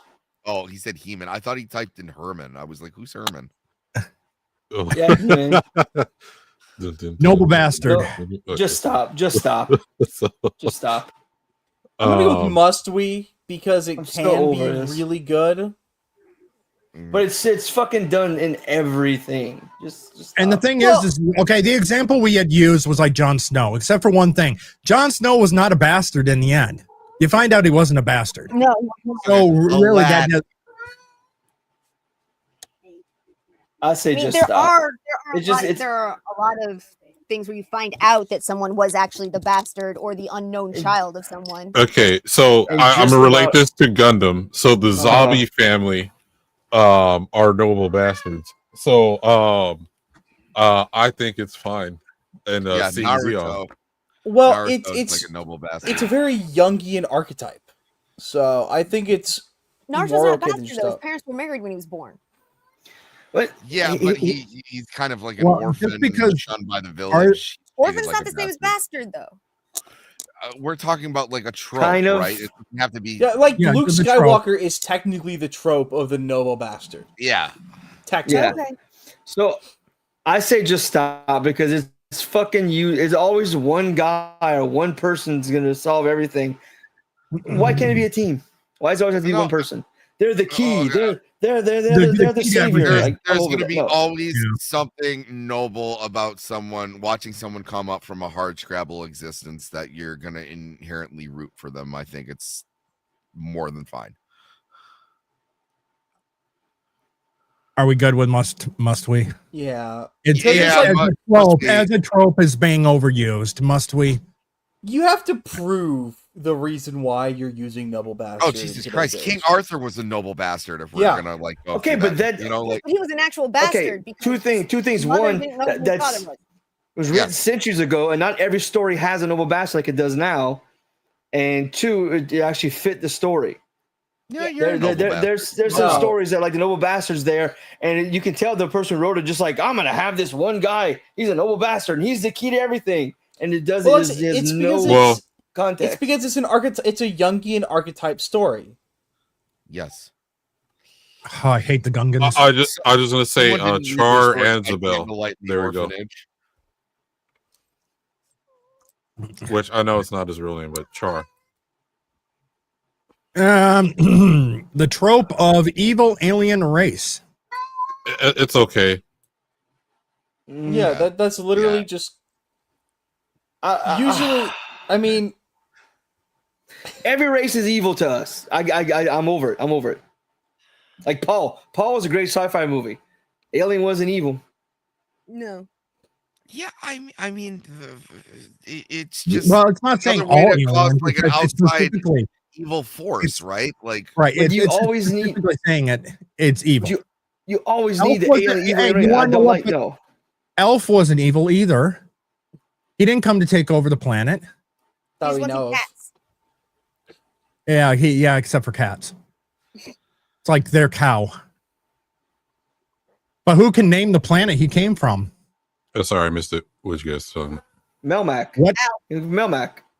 You know, Yeah. I know a Melmac. YouTuber who Yes. lives like 30 minutes from me, whose whole shtick is he does characters, and one of the characters he freaking does on the channel is Alf. He actually puppets an Alf puppet. Well, you don't need a time Mid. machine to know he got pussy in high school. It's an old bastard. I think it is. Hold on. Huh? Dirty old bastard. The Danny Old Trejo, bastard? Danny Trejo, the Danny Trejo, Danny Glover movies. It's shit. It's on fucking Plex. Hold Danny on. Trejo, Danny Glover. The only Danny Trejo Yeah. that I can remember is times have changed. Women can do things. Women could do stuff now. Yeah. Sorry, Remember I the don't speak movie That's Spanish. Machete? the Trejo is that in I the- remember. You guys know Danny Trejo's movie Machete? Yes. Yeah. Do you know it's in the Spy Kids universe? What? Yeah. It fuck is are a you sequel talking to about? Spy Kids. The Yeah. character Full Danny stop. Trejo What are you plays in talking the about? Machete movies is the same character he plays in the Spy Kids movies. Yes. Oh no, it's not bastard. It's badass. It's badass and badass too, or badass and badasses. That's the Danny Glover, Danny Trejo movies. Yep. I'm gonna It's have called to watch Badass both. and Badasses. Check them Right right now. now. Well, they're on Plex if anyone has access to it. Okay, yeah, so I do. next up is a two-dimensional love interest. I mean, Vagabond? Planet Cuties you're talking about, or sorry. I'm thinking they're talking about still I don't know. animated Don't ever and live change. action. It's just a character that's only two-dimensional, not it like it. Oh, Like that's two like a joke. characters being forced to have a love story that makes no sense and has no depth and no backstory. That's just no poor writing. It's right, but it's still a trope because especially in modern movies, there is no dimensional. A lot because they can't write it, so it's become a trope. Okay, I was a counterpoint. misunderstood villain. This only is an issue if she's flat chested. I take offense to that. Get this man to the writing room. I would put it in just stop. We don't Yeah. need love stories just to have love stories. Yeah, Yes. Right. Gay, straight, doesn't matter. We don't fucking need love story and everything. Yeah. The evil mentor. Evil mentor. I don't feel like that's used that much. The evil mentor. Evil mentor. It was a lot in the 80s and 90s. I think That's we like did gotten now away a from part it. of like Thundercats, evil mentor. Like you said, you sound I'm kind like of a vagabond. Yeah, like I don't see it as overrated. Like I don't I think it's this is a I'm solid gonna R go- zone. you want to know what? I'm gonna go. I'm gonna go anime and say, look at Naruto. And I'm making this up because I don't know. I was about to be like, are you talking about like when Sasuke goes to Orochimaru or what? There are no I evil think he was mentors. talking more about Madara Uchiha and yeah. Well, okay. Well, Naruto's not sci-fi until Boruto comes in, and no one likes Boruto. Yeah, Yeah, that doesn't I exist. stopped Fantasy. watching it. But I think y'all missed what he was just doing. He brought up Yeah. anime. Oh. Just okay. Just Dude, for- dude, No, no, we knew. We just wanted to Yes, double I get down that. because, like, when we're talking evil mentor, are we talking about someone who's evil and mentors you, but you and just for the mentorship, or someone who's mentoring you to be evil? I think it's someone who I doesn't- always think like Anakin and Palpatine, right? Like, Yes, exactly. Or like Star-Lord and his father in Guardians of the Galaxy 2. yeah, that's a good one too. Yeah. That works. another one I that just wanted to doesn't check what we were saying. That's all. right. One that's not necessarily sci-fi. The kind of the example to look at. Well, actually, I'm not even gonna. But it's the whole point that the guy is evil, but he's mentoring. Then he turns on him. I mean, that in the end you find out the non-sci-fi aspect of it is look at the first. I know Arza hasn't seen this one. First Mission Impossible. Oh, for If you sure. look at it, Ethan. You never seen Mission Impossible? I played the Ethan- Beth. Yeah, that's Vagabond. He's Dude, come out of the on. whole gamut of movies in history. He's seen like a 0.5% of movies. But if you look at it, the Zero character of Ethan's character, played by Tom Hanks, is being Bruce, mentored. okay. Fuck. Is Tom Although Cruise Tom being Hanks, mentored. Mission Impossible would be hilarious. I thought you were being a dick just to screw with Arza. Okay, hey, real quick, just real quickly, Darnell, I have something for you. Anyway, To be fair, he almost convinced me okay, Tom Hanks was in Mission Impossible. I was not aware of that, and for a second, I almost believed that. Well, I'm gonna say it's okay because there's different ways you can use an evil mentor, right? So, Yeah. one I watch is so there's a anime again where there's a colony of people that live on Mars and they're racist towards people from Earth, and they keep this one guy from Earth as a slave, and they kind of mentor him at the same time and watch the princess who goes to Earth to try to bring. No, it's called it's a mech anime. It's I know the best example. It's Wish, Disney's Wish movie they made for the 250-year anniversary. Yeah, no one saw that though. No. What is that? I was gonna say maybe like Lotso from Toy Story 3. Communist propaganda is what it is. But it does have an evil mentor character who's only evil because they needed a white guy to be the villain. So was Ant-Man, and the Wasp, but their last one was so evil mentor, kind of the mid. I could mid's fine. Yeah, I guess. I like it. Yeah. POV's colluding. This one I don't fully understand. So. I don't understand that either. Point of views colluding? Persons of value? Maybe it means point of views colliding. Yeah, maybe they meant to say colliding. I think it might be colliding. Yeah. That was the original for all of that stuff. The Rashomon. I don't know if this is like a trope as much as it is just like a writing tool. Wait, so what is this? I don't think it's used that often. It's for multiple scenes from different points of view. Like in there's an American version of Rashomon. What's it called? Oh, fuck that. I can't stand that trope. I'm gonna go with must we or just stop. Honestly, it's because here's why. Because one of the POVs is always a villain and he's always misunderstood, and it's so fucking annoying. Well, it depends on the series. I mean, like if it's like a war series and you got like one person on one side. Yeah.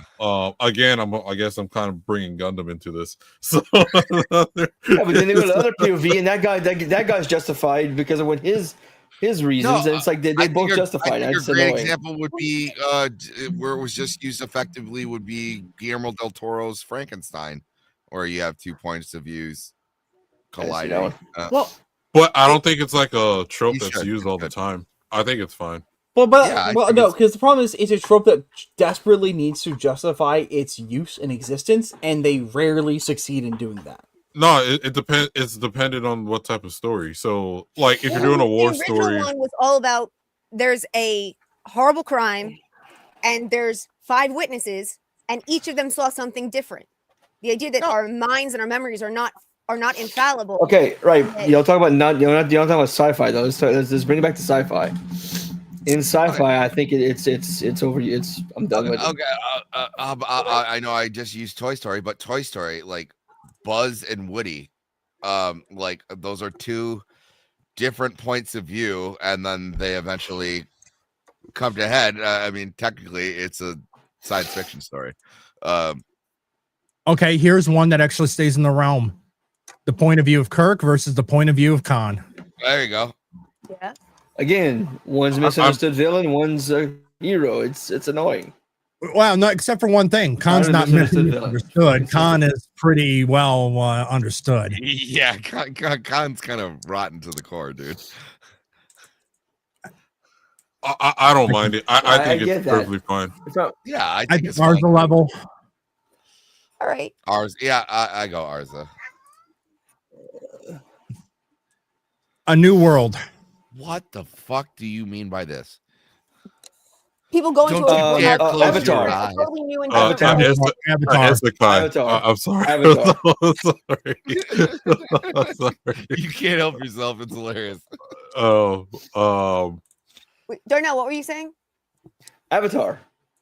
Yeah. They're going to a new planet, a new uncharted planet. That's shit. I mean, that's Well, I kind of mean- like a standard in. I mean, that is a sci-fi standard trope. You go to a whole new Right. world and investigate. Yeah. Which But But so what Darnell is saying is he's attacking all of Star Trek. no. And I'm pretty sure Treasure Planet was rooted in this, and that's a damn good movie. Treasure Well, Planet, see, like- I think it's a fine because part of sci-fi is like what because at the same time it's like it uses tech usually that's we don't have on Earth now, right?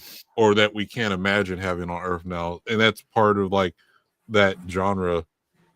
Well, I mean, Yeah, everything. it's A new standard. world gives you a chance to try to do things with tech or with culture or with language or with anything. It's the whole idea of sci-fi was something to investigate, something to do. That is what the new world is. I would say Yeah, that's It- fine. it- because it's traditional. only when you have shitty things like an Avatar where like the element's called unobtainium, and then you're like, ugh. But no, the new world is fine. Like like that's probably top tier. It's just how it's used. It's inherently interesting. Yeah. I'm gonna say it's kind of standard. It's the Arza to the mid. I mean it is driving force as a trope. It is a pretty standard trope of sci-fi of going to a new world. It's kind of necessary. It's kind of a necessary thing in a lot of sci-fi. No. I'm gonna say no to that because I'm gonna bring up anime Cowboy Bebop. Every place they go is a known planet. There's no unknown new world they need to go to, and it works just fine. Okay. I mean, I think having to have the real the world, new you world can't is, actually to me get there. it's annoying as fuck to me. Battlestar Galactica, new world. Serenity. Star Trek, many unexplored planets that they arrive on the first time. Oh, I'm not saying it's not used. I'm saying it's overused. I don't think it's been overused. 2000 Leagues Under the Sea. Yeah, that's new world. We haven't is it gone though? to the bottom. Yeah, because the We ocean haven't- is because we have not gone to the bottom of the ocean very much. On the surface. Yeah. But it's still our world. It's still our world. I'm getting literal with it. Dude, I was gonna say Okay. you drank your Haterade this morning and it's pissing me the fuck off. Okay, so someone's got to go against the grain, or otherwise everything's gonna be it's okay and mid. We got to have some discussion here. Well, I think it's a standard practice for sci-fi. Yeah, It is. I don't, I'm over it. I don't think it's old, but I don't think it's overused. So I think it's just kind of a standard. I think it's one of those things where it depends on who's writing it, where it could feel cheap and overused if someone's writing it poorly, but it's always going to be inherently like Contact. Yeah. Who actually liked that movie? Arza, don't answer. I know you haven't seen it. That was a. He's worst like, no, but I love the soundtrack. He doesn't listen to music either. All right, next one up is Mankind Endgame. So end of the world and sci-fi. So over there. I think it's overused. Overplayed. Yeah, I'm not a fan of post-apocalyptic shit at all, to be honest. Not It happens post-apocalypse. way too Just much. the apocalypse. Well, it's usually something's like coming to Earth to destroy it, and that's going to be the end of the world, or something's going to end our world. Kind of Endgame in the sense of Independence Day, Terminator. Granted, in some cases it's been used wisely. Yeah, But- no, it can't. Other times it feels like it's too forced of a storyline. It's like, oh, Yeah. But I Actually, mean, most of what they almost use any is of these it's tropes, most. even the worst tropes could, well, maybe not the 2D love interest, but almost any trope can actually work if they've got the right writer and the right situation. Absolutely. But yeah, I mean that's. I think we're getting really to a nuance with it. I think we're getting to a nuance with it. We're looking past it at what it is. Like, here's the trope. And we're like, oh, but a good writer can make it good. What is our basis for ranking? Is it overused? Can it be used good? What is our basis? I think it can be used good if the person is smart with it, like an Independence Day. But usually it's just going to be a generic monster movie. And Darnell, to answer your question, we are looking at the trope, but I think we're going legal in the sense we're justifying its use. Okay. So it is just the trope we're looking at, but but again, to rank it, justifying it through use. Got it. In this case, I would say must we or just stop at this point. I think it's at this point we've seen too many. It's just overused. It needs to be shelved for a while.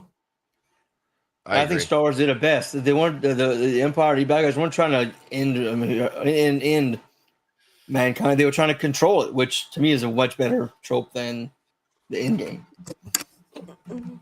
Speaking of which, ruins of a civilization. Oh, so ruins of a past civilization, an ancient civilization, or whatever. Nope, ruins of a civilization. I think it's a good trope. I'll say it's okay. Because it's like which I think they ruined, but in the first Alien, before like imagine when Prometheus never existed. What's that? What's Prometheus?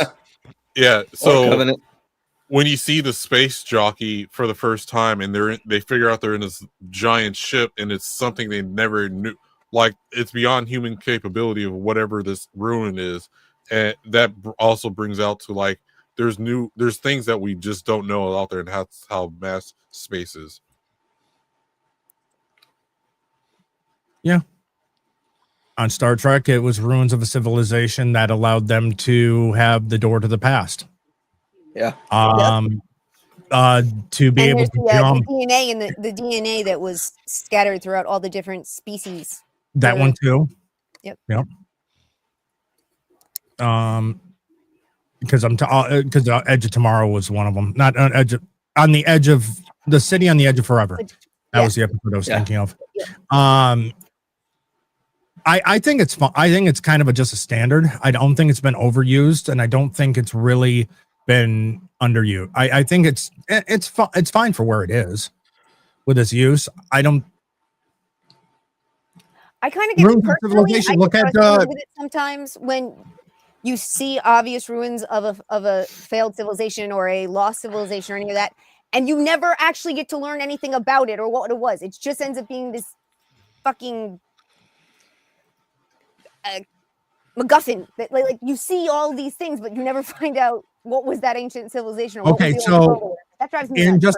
In justification of it, kind of just say, because like I said, I don't think it's been overused. I don't think it's been underused. I think it's been just used. It's for more of a standard. But an example of a ruined civilization that I think was used very well in the storytelling and properly used, Planet of the Apes. Yeah. Absolutely. The original, I assume you're talking about. Yes, I'm talking about the original. Yeah. Because we can recognize it. But like right, if they're just using it for like if they're just using it from the aspect of a MacGuffin, then it goes into the can we just stop? Yeah. But I mean, unless you're actually kind of using it as the backtrack as part of the story, even if it is not even revealed really till the end, going, oh, we're on Earth. I think that is fine. I think it's standard. It's not to the level of just stop. Okay. Final thoughts? No, I think you nailed it. It's okay. Yeah. Yeah, I think it's just I agree. Yeah, it's the mixed bag. It's the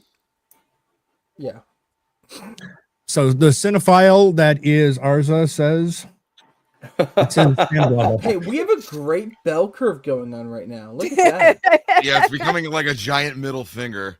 Yeah, I was just thinking that. Okay, I can't even read what this next one is.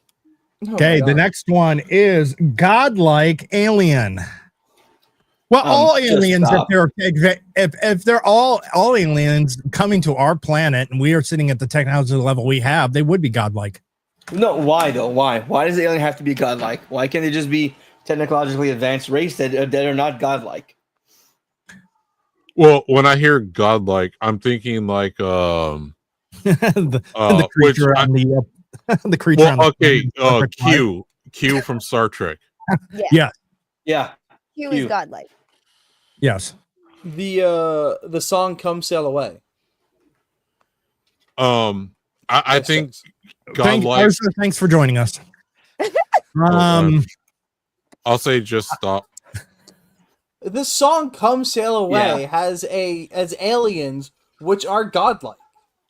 It's angels. They are not angels. They are aliens.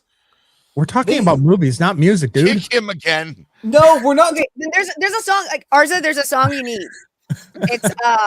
It's from Celtic Women, and it's called "A Spaceman Came Traveling." You're gonna love it. We're not talking about movies. We're talking about sci-fi. You didn't say sci-fi movies trope. You said sci-fi trope. And "Come Sail Away" is a sci-fi song. Or even a comic. We've only been looking at movies. That's just because what's been irrelevant. Or TV shows. Yeah, movies or TV shows. The song was relevant. Or comics or anything else. Well, yeah, I mean, for the sheer fact it was used on South Park. So like for me, the godlike stuff is basically like the alien bypasses using technology, and it's somehow able to maneuver matter in space. Like Keanu Reeves from the Matrix. Oh, fuck. Yeah. No. Where he's the alien that comes to Earth. Fuck. Bill and Ted. No. Not last day. The day the Earth stood still. Yes. Okay, but that was more Like that was technological. I mean, again, But he was godlike. He was coming here to judge us and maybe destroy our planet, or at least the humans on it. Yeah, okay. I didn't see the Keanu Reeves version. I've seen the original. Okay, so I think we're operating on different terms of what godlike is. So, I think it's a lack of technological, what seems like a lack of technological use. It's like magic. Their tech is so almost advanced magic. It seems like magic to us. Yes. Yeah. So like me again, I'll say my biggest example is Q. As much as I like Q, I hate the whole, unless we're introducing magic, I don't like having godlike creatures in the universe. Well, I only have one question. What does God need with a starship? Yeah, well, that's what I'm saying. Well, because like Q, he teleports and so like he just manifests himself there or whatever. That is cinema masterpiece right there. That movie. Yeah. Well, but what is the quote? What does God need with a starship? Right. No. What is magic but science we don't yet understand? Yeah, any technology sufficiently advanced will appear as magic to anyone else of a lower technological level. Well, and that's part of the reason in Star Trek for the Prime Directive that Janeway never really paid attention to, but claimed. I think this is a good Okay, next up, mind control. So I hate mind control. The mind control trope. Okay, does this entail just reading minds? Oh, does this entail reading minds? Mind control. Mind control is someone controls your thoughts and your brain and your actions. I'm with Sammy. Here's why. When it's used on a character and the character gets back control of themselves, rather than say, "Hey guys, my mind's under control of the bad guy," they're like, "Oh, I don't remember. Whoa, what are you talking about? Oh, blah blah blah. Oh, we should go do this." It's like, just fucking say you're mind controlled, asshole. But if you're mind controlled, you don't know you were mind controlled. There's a lot of movies and TV shows and stuff where someone starts hallucinating and they never tell anyone that they're seeing or hearing things, even when it starts to actually seem to matter for whatever's going on. That always drives me crazy. Like, just admit it. Like the future humans in Planet of the Apes. Yeah. Yeah. No, I do think it's an overused trope. I think it's a lot. So it requires a lot of intelligence to write it. Well, the way that's using the must we or just stop. I don't. Yeah. The way they use it is more mysticism than it is like actual sci-fi. Yeah. Then again, with Neuralink, we might all find out exactly what it's like to have our minds controlled not too long from now. Yeah, the moment we all get linked up in Neuralink, we have officially become the Borg. I have my own theories on the actual creation of the Borg, and it involves like a essentially that melding the society melds with technology through like Neuralink, which became I have this whole theory of myself for the actual creation of the Borg. The Borg was a society much like those on Earth, and just equipped themselves with technology. Secret royalty, like Lone Star. Overused. Well, it's like if you do like a space opera or whatever type of thing where, well, it doesn't always have to be in space, but how do you separate secret royalty from the noble bastard? Because Lone Star is a noble bastard, not secret royalty. Well, no, he's secret throughout the whole movie. Well, usually, like secret royalty is like. But the difference is, this person's the whole movie or series they have been royalty, and you didn't know it. Well, the way I was looking at it, expectations, they were really royalty. No, the way I was looking at it is like, say the rightful king and queen got overthrown or whatever, and then I don't know, I wouldn't say it's too much always in sci-fi. It's there, but like biggest example I have is Gundam, right? The UC timeline, which basically it's a space opera partially where the actual royal family for the in space, they get overthrown and these other people get put in charge instead, and like, oh, we don't know what happened to the king and queen even though we killed them, right? And then the son goes away and he's Char, he wants revenge, and that's the whole other story. But so I don't know, that's the way I was looking at it. Or another one would have been like Attack on Titan, where they didn't know who the actual bloodline of the family was. Yeah. But I know Attack on Titan is not sci-fi, but I'm just saying. I just think it's overused. Well, it could be sci-fi. I think it's overused. Sci-fi. If you think about the way they use the tech, the science and the tech to create the Titans. I just think it's because they had like Queen Astoria, which they didn't know she was out of the family, and then like there's this whole underground thing for Attack on Titan. But and in the more of the fantasy realm, I granted this kind of takes us out of the sci-fi. Because to answer this question a little bit, noble bastard versus a secret royalty. The example would be like going more fantasy. To use it as the example is Jon Snow. Everyone thinks, granted, that he's a noble bastard, but he's not a noble bastard. He's actually secret royalty. Okay. But yes, I do think it's overused, and I don't think they use it correctly. Just stop. Yeah. Or must we? Yeah, must we's better probably, because you can do a lot with secondary or tertiary characters as the secret royalty as well. That's a big word. I don't know. I'm joking. Okay. I don't believe you're joking. Okay, you have primary, secondary, and tertiary. It's third level. I get what that means. Or it's just the rest of the cast that's in the peripheral. They're anyway. Try to my show. Looked it up okay? I talk at Elon Musk. Okay. At? Does he talk back? Well, that's why I never said him. I said I talk at. I never said he talked back to me. I never said it's two-way communication. I talk at. It's like having a Elon Musk body pillow. Yeah. I mean, yeah. Yeah, but what's really off-putting is that Elon pillow tries to knock me up at night. Okay, next up we have Fellowship. I'll put mid, or it's okay. I like Fellowship. I like a group. Like Darnell was saying before, why do we have to have one person who's a secret to everything? Why can't we have a group of people? I like the group idea. I like Fellowship, personally. Friends would have been a lot better in space with technology. Nothing would make this show better. That show is horrible.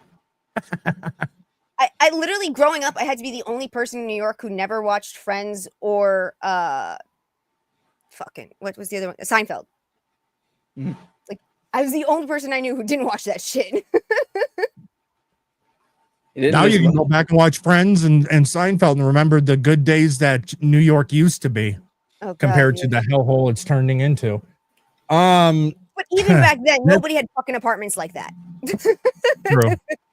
Okay, here is I think overall the biggest, most used trope: a quest. Well, isn't every story to one degree or another start out as a hero's journey of some kind? So quest is like the needed. It is the needed bit. So it's more a setting. Oh my god, not the trope of a plot. No, I think it's I think it's fine. Like, okay, there's some.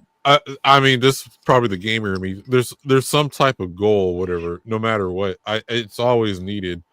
I mean, you can put characters into a situation where they were doing something and they ended up in an unknown land. And well, I mean, at the same time, when they're in the unknown land, the quest is now to survive. So I think everything is a quest one way or another. Yeah, I don't think you can get away from that one. Okay, because it is everything that is storytelling to a large degree. You wanna know what? I think it's okay, but I've decided I'm going to make a comic book series that literally has no quest, that is just chaos. You mean a slice of life? Okay, hold on. The quest would be survival, wouldn't it? Not necessarily. Unless the people, well, then their quest is suicide. Like, no matter what, everyone, even right now, we're all on some type of quest. Yeah. At the moment, we're on a quest to get through these tropes. Yeah, I think it's okay. God. No, it's okay. It's a quest. I mean, it's just you're a quest. It's not standard. It's not used, and because actually, to be very honest, even though there is a quest in modern movies, it still feels like, what's the point of this? Yeah. I mean, there's pointless quests all the time. They don't even know their own quest. That's why the movies suck. Modern movies can't have any quests in them. I don't see any yellow paint telling them where to go. I mean, it just, there's pointless quests, but there's always some type of quest. Yeah. Well, I could get rid of final boss fight. Yeah, final boss fight.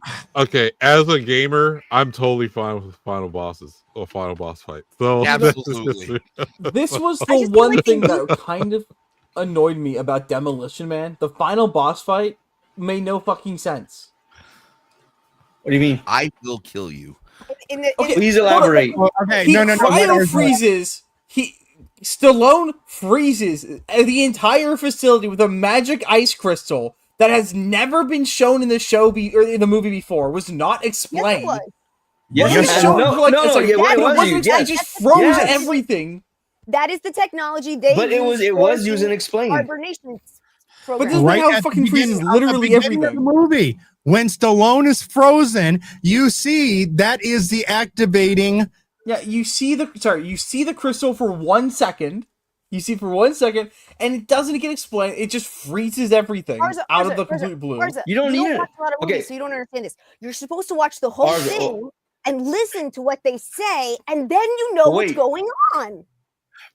Okay, so I'm not like picking on you, but that's a problem with this generation. That's what getting into stuff now.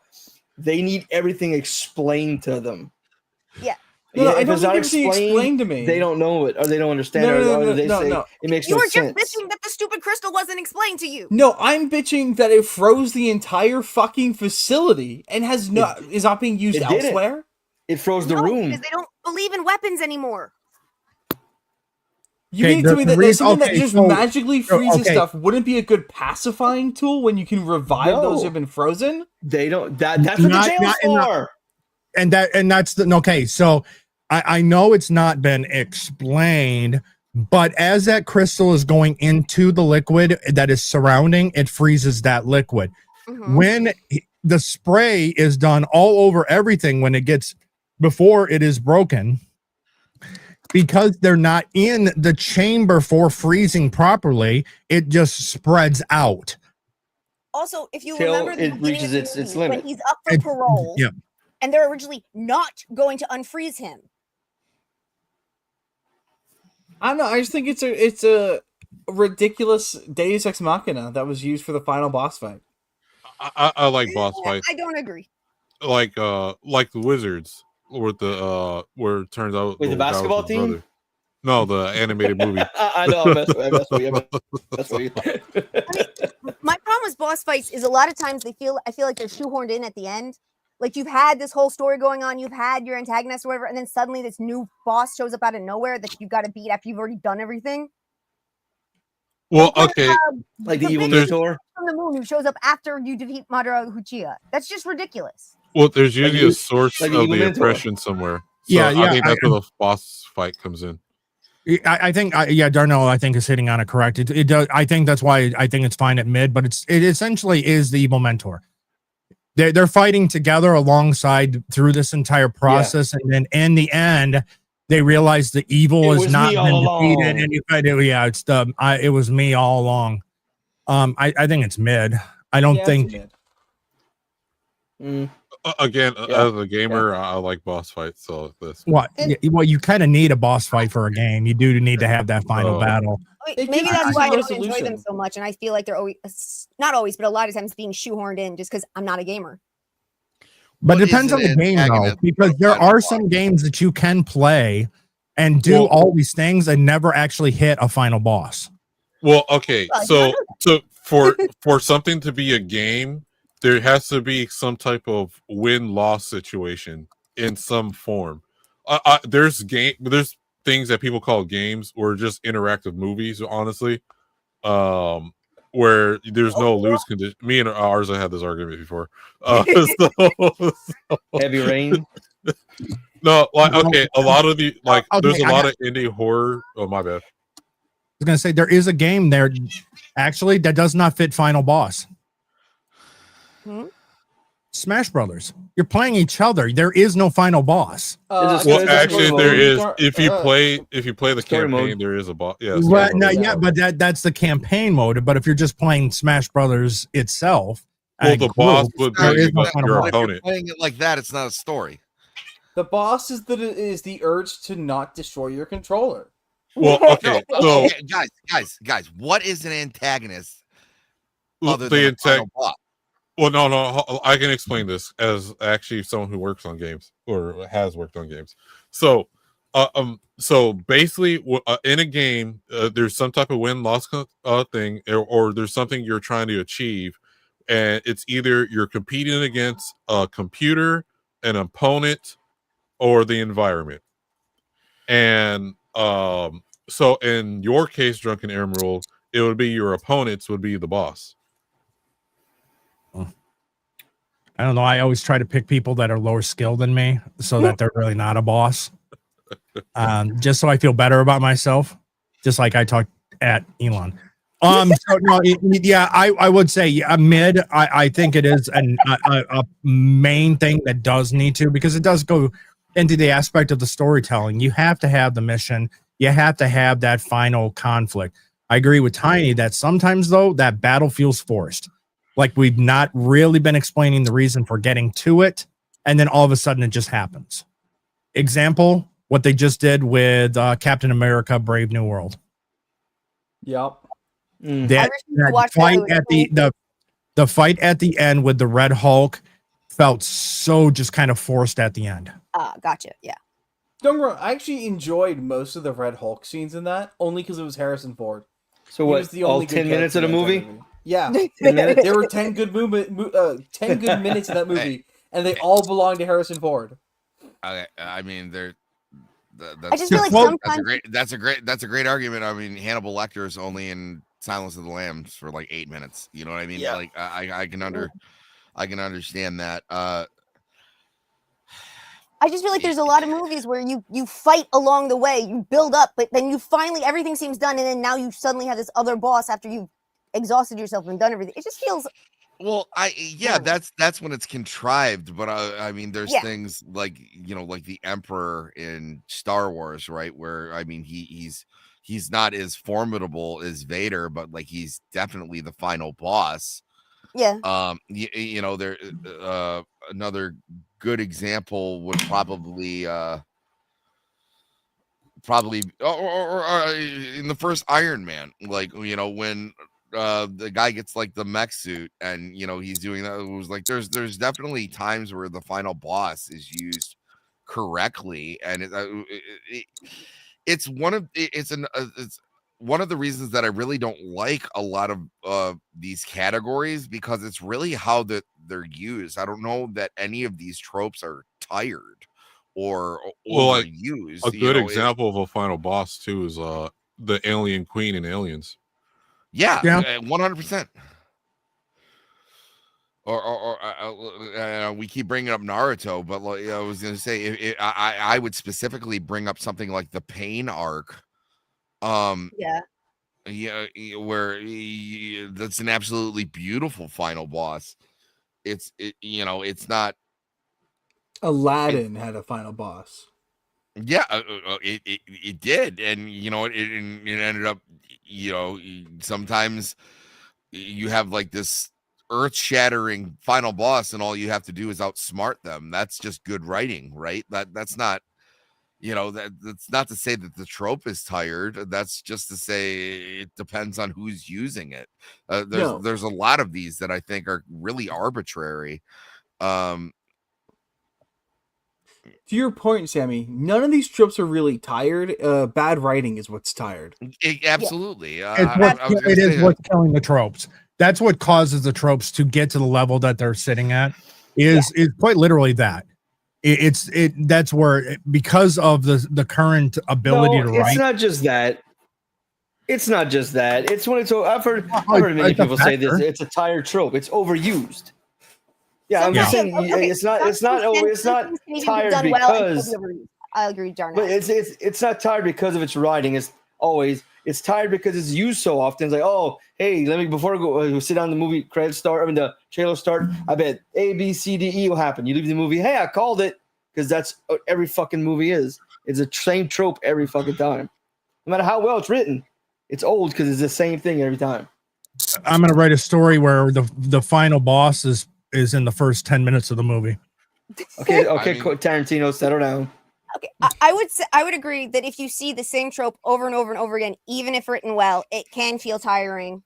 But I also think that a lot of the reason why we see them over and over and over again sometimes is because of the lack of creativity and the lack of ability for good writing. If we had good creative writers in Hollywood, they would not have to overuse certain tropes, and B, they could use them in ways that make them feel new enough to still be enjoyable. Okay, I'm going to throw this out there. I was on Nia's channel yesterday, and we were talking about Jurassic Park. I would say that the final boss in Jurassic Park is the Velociraptors, right? But yeah. Like for the first half of the movie, you do not see them. They are alluded to. They are spoken about. You get a couple of monologues on how dangerous these creatures are. You get like the feeding sequence. You get the game trainer going like, they would hit the fences, but they would never hit the same place twice. Stuff like that. And then so when you finally get to, like, the kitchen scene, you realize how dangerous these creatures are. So like you can build up an enemy and make them feel dangerous when they're written correctly. The final boss is a wonderful trope. And I have to argue a little bit. The Velociraptors are introduced right at the beginning. No, you don't see them. You see an attack from them. And you see slightly of their eyes because they do go in. Okay, that's no. Yeah, the first half of Jurassic Park is a lot like Jaws. There's something dangerous out there that you can't see, and that makes it even worse in some ways. Yes, and again, because it's big and it's loud and it's a T-Rex. Jaws might be a better example, Tiny. No.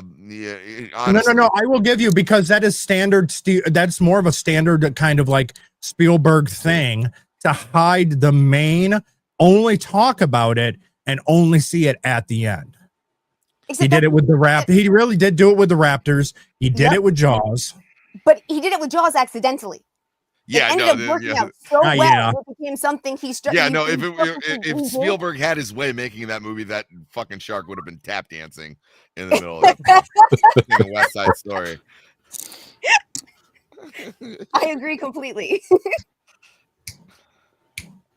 No, I like I said, and I thank Arza for backing me up. It really, there are no bad tropes. There's just bad writers. That's really what it is.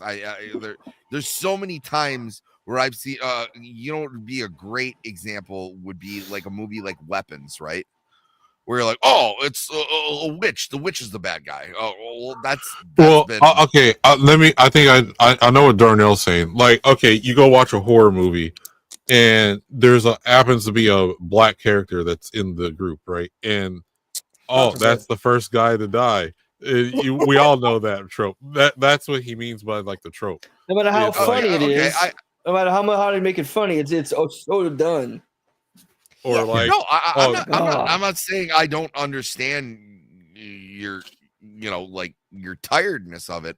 What I'm saying is I don't think it's fair to rate these tropes because they've been underutilized. I think it's harder for the sci-fi one, but like if we were doing a horror movie one, right, where they run inside the vehicle. Oh, the car's not working, or the car's not going to start, right? I do find it interesting how often cars that worked perfectly fine a minute ago stop working in horror movies. I don't know. That's my favorite cars. That's my favorite Mitch Hedberg joke, where it was like, my car won't start. He was like, well, maybe there's a killer after you. Yeah. Yeah. But I think I was gonna say my mom's favorite ad of everything she's ever seen of any ads is the scene where the people are supposedly like running away from the bad guy. Like, let's hide behind the chainsaws. Geico commercial. It's a Geico commercial. Yeah.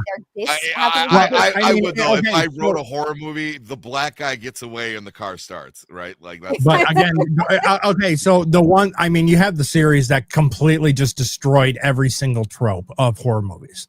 And that's the first Scary Movies. Yeah. First Scary Movie. Went through it. The whole point, the busty woman is stripped naked running, and it literally in front of a sign, to safety, to death, and she runs towards death. I mean, yeah. Why the fuck do they always run up the stairs? Yeah. But like I think that so I think the problem with this list, it's like horror like a horror genre has more actual like tropes in it that like people can identify easily. I'm making note of that to do the tropes next Halloween. Yeah. So like okay. Or the lady running, and then like another trope.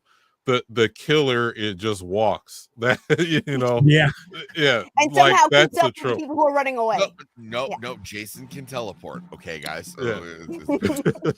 But I think because with this list, it's like you can have the trope would be within these settings, right? So I don't know. There's gonna be some racing scene inside of like. Okay, so say it takes place in space, there's always like some type of warp speed or whatever, right?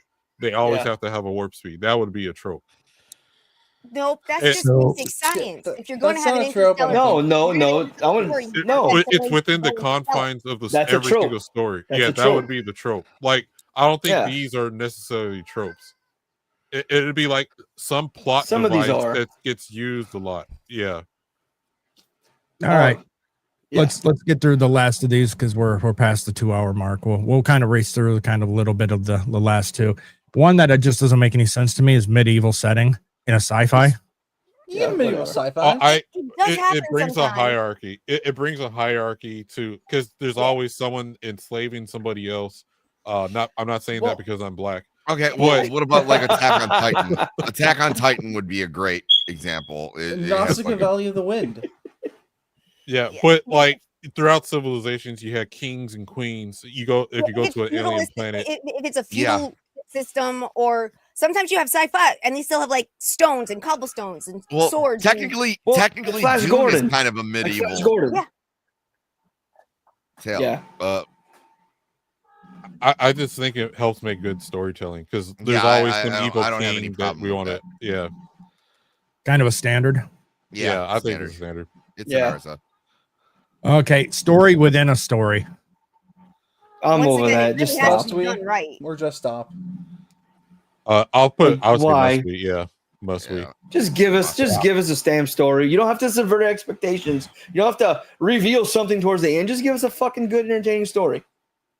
I'm going to put this one to the end. I can't even really read it, and I don't understand it. Chosen prophecy. Oh, that goes back to yeah. There's an O in and front of it. That's more mysticism than I would say sci-fi, even though they do mix it in sometimes. Well, the chosen prophecy is like the chosen one, Star Wars. Yeah. The Matrix. The Matrix, the one. Essentially, the key to everything. I would say it's almost the key to everyone. The key to everything. I would say it's a must-read. I mean, it's there, but I don't think it needs to go away.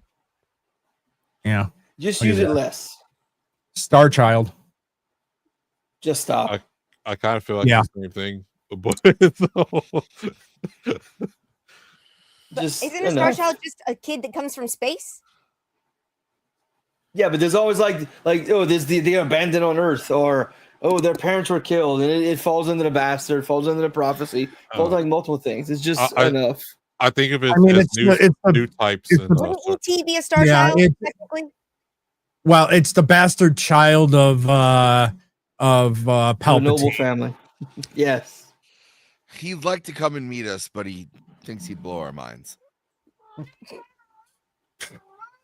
Veteran. What is that? You need one.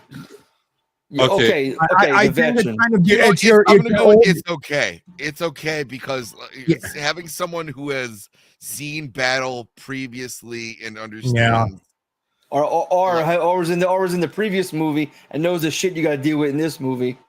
That's necessary. Okay. Technically, Obi-Wan in New Hope was a vet. Yeah. Like that's like I said, this is so contrived. Like, a veteran could be misused or this is kind of asinine, guys. Like my head's gonna explode. Yes, but it could be a poor trope, or it could be a really, really well done mechanic in the story. You got a raid on the Rumble. Yep. Real quickly. Thank you, Gina, for rating the stream. Sorry. I don't know how that's breaking news. That's more. I need a different announcement for rating. I'll take care of it. We don't get raids. No one invited you. Hold on. I got you. I got you. You ready? Okay. You ready? Yeah. Raid. Thank you. Yeah. I will say, no killing bad guys. I hate that trope. That's something I'm tired of that. Kill them. Like, stop trying to be their friend and shake their hand sometimes. I agree. In The Lion, the Witch, and the Wardrobe, the idea that you let something go free, knowing that it's still likely to come back and try to get you or get someone else, just by trying to spare your soul, your thing. You're letting it's dangerous. Thundercats, when like Mummer was hanging off a cliff and then Lionel was like puts out his hand and pulls Mummer back up, and Mummer was like pushes him over the cliff. Not sci-fi, but it's the aspect of the end of Deadpool. You have Colossus. It's like, no, spare an enemy. Yeah. Deadpool still shoots him. I'm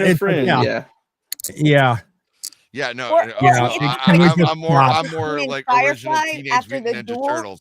Throw him in the garbage. Go ahead, Tanya. Say that again. Sammy, what did you say? I didn't hear it. I said I'm more akin to like the original Teenage Mutant Ninja Turtles. Do you see the bad guy? Throw him in the garbage. Yeah, and like you, and it's okay to like vanquish evil. I'm so sick of the, like what's the one that I always hate, even though like I feel like it was done well, but like Batman Forever, where Tommy Lee Jones is like, I'll see you in hell. He's like, I'd rather see you in jail. It's like, no, kick that motherfucker in the pit. What are you talking about? But murder is mean. This guy killed your parents. It's wood to kill people. But have you guys seen Firefly? The episode where he has the duel, and at the end, he's like, mercy is the sign of a good man. And then he stabs him again. He goes, I'm a okay man. Stabs him again. I'm just a man. No, he says, well, I'm all right. I'm all right. That's how you deal with the bad guys. You kill him. Yeah, Dude, he wasn't a bad guy. He was just a douchebag. With too much money. You know what? Kill douchebags. That's why he's not dead. He just at least a bunch of holes poked in him. I mean, at least ours didn't say he was just misunderstood. You got to understand the pattern. Look, I need the people who I relate to stay alive, okay? So you would relate to the asshole? I relate to the asshole a lot. It's weird that I can't think of the character's name. I saw that episode not too long ago. Like the trope of the farm boy. Okay, that's the just same stop. as like the other ones. Yeah. Like, Just stop. No, they can just stop. I'm with Darnell on that. Well, but it's no different than the noble bastard. Happens to have all of the natural it's the same as the noble bastard. It's the same as the other ones. But the I would put it in must be. I don't mind it in there because I think it does. Having a farm boy brings hierarchy into like whatever system that they're in. No, don't get wrong. Wait, hold on. But it's needed for the quest, and it's needed for the veteran to teach the farm boy. No, that's why I say that's. I get it's necessary to have the naive young hero, but if it's always being a fucking farm boy, no, just no. Have it be a 7-Eleven It's employee. usually going to be a farm boy or a blacksmith's son. But I can change your mind real quick. Have it be a convenience store clerk. No, but wait, what? No, he turned out. It would still fall under the farm boy trope. Okay, but one quote to change your mind and to put it as is okay. I removed it. I bypassed. I fucking hate you. I knew you were going to say that. But also, here's the counter to the world. Here's the answer there now. Why it must either be a farm boy or a blacksmith's son.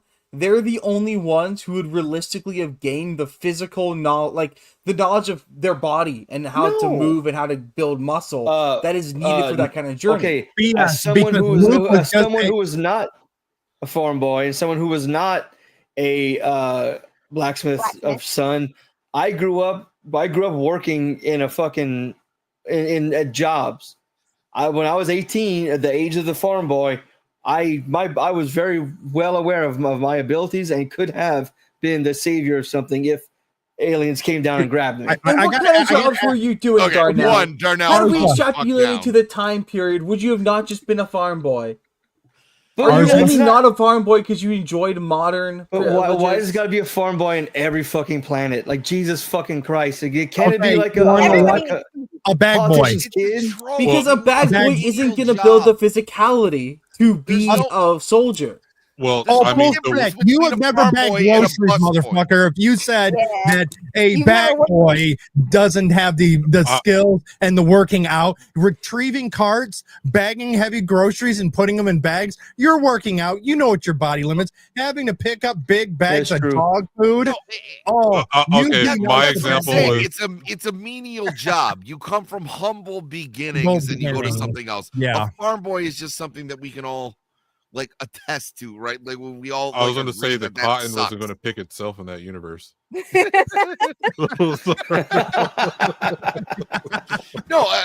but it really is. It doesn't matter what the job is. It's just a shitty job. It doesn't matter if he was like a dishwasher or a farm boy with some experience that gave them strong physicality.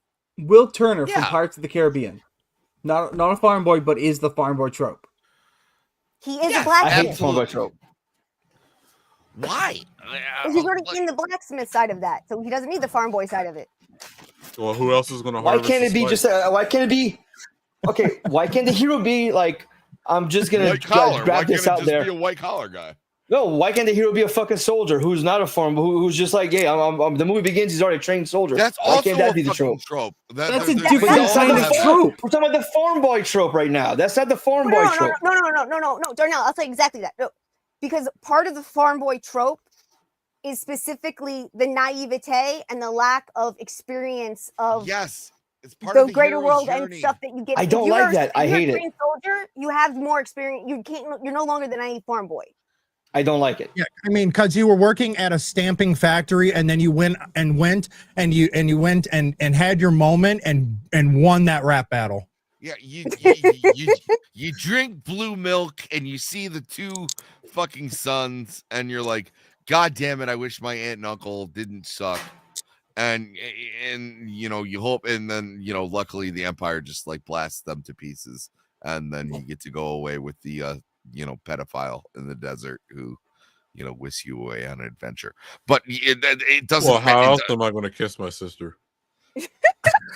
Move to Alabama. You know what? Neighbors, I was trying to be depraved, and you just like, you're just like, no. Sorry, bud. You ain't down in the mud. Let me take you down in the mud. Oh, man. So I'm going to say it's kind of a standard. But yeah, I get where Darnell's coming from the trope aspect, but I think it is necessary for to push the quest and for the veteran to kind of apply his knowledge to someone that's more naive. He may know some of his body, knows or her body, knows some of their own restrictions, but it's a veteran that goes, no, you can be more, leads them on the quest, growth, and hero's journey. No, I don't even think the physicality has anything to do with it. It's just that's true. No, I can't do that. I couldn't learn. I'm just a nobody. That's so annoying. No, so annoying. Well, I'm not getting at that. I was like, you could argue that like Harry Potter is like the farm boy trope. It's someone who's removed from the actual like overused confrontation, right? It's not overused. It's not overused. Having a protagonist is not overused. You don't need a protagonist to be the farm boy trope. You don't. You can have one that's competent and is ready to go to action. You can. You don't need a farm boy trope. Yeah, okay. And not everybody's James Bond. I'm saying I didn't say James Bond, but he's competent. Well, you're implying, so the farm boy trope is having somebody who's removed from the conflict get into the conflict eventually, right? Which is okay. So the protagonists are just overused. Let's just have a movie that's nothing but antagonists. Hey, look, I'm gonna go video games. Master Chief. It's called The Godfather. Master Chief. It's one of the greatest movies ever made. Master Chief. Darnell, I've got some bad news for you. I'm pretty sure John Spartan was first raised on a farm. Yeah. Yeah. I'm pretty sure he's an actual farm boy. Well, I've got some bad news for you. But when it begins, he's not like, I need to become better. He's fucking competent. That's because we're 20 years into his career. You know what? Regardless, it depends. That's when it starts. Depends on when you're starting the fucking story. Because you know what? He falls in as a veteran and the antagonist. Even John Spartan had his first bout where he was like a newbie. You just don't like seeing people having their first go at things. You want someone who's been established, and that's fine. There's nothing wrong with that. I'm saying I don't think that's just annoying. Trope. It's just used so often. So John McClane, in that case, it's like Mr. Awesome Scott, John McClane. Yes, John McClane was already a skilled law enforcement officer, and he already had the skills and stuff. But then he was forced to go above his normal skills to combat it. But again, this isn't kind of going from origin story. When it's the farm boy, it's literally starting out from square one for that character. Unlike, like, say, John McClane. I almost said that garbage senator. John McClane is actually already at a certain skill level set. Okay, where in the trope, there's also a story where John McClane could have very well been a farm boy, and so he doesn't like where the story picks up. Okay, so at some point in time, the farm boy becomes the hero. He wants the hero without seeing like the origin bullshit, which I totally understand. I'm just saying it's not a tired trope, and it's not any. To me, it is. Okay. Give me a few movies without the farm boy spending half the movie coming to terms with the fact that you are now the hero. that to me that well, that's takes just up the half the hero's movie for no journey in reason. general. Yeah, I'm saying that's just an archetype, dude. Like, Yeah, that's why I'm putting them at standard. It's a standard trope Okay. that I don't think has I been don't like- overused. I and just don't I think it's been want underused. something else for a will while. fucking I want something fight else for a you, little bit. Darnell. Well, shoot. Okay, moving on. Magical artifact. Must we? In So sci-fi, I froze. I it's heard not a nothing great anybody said. Oh, I said I would fight. I heard you. nothing anyone said because my shit froze up on me. Oh, okay. Oh. Yeah, Well, Sammy's Magical gonna fight you. artifact.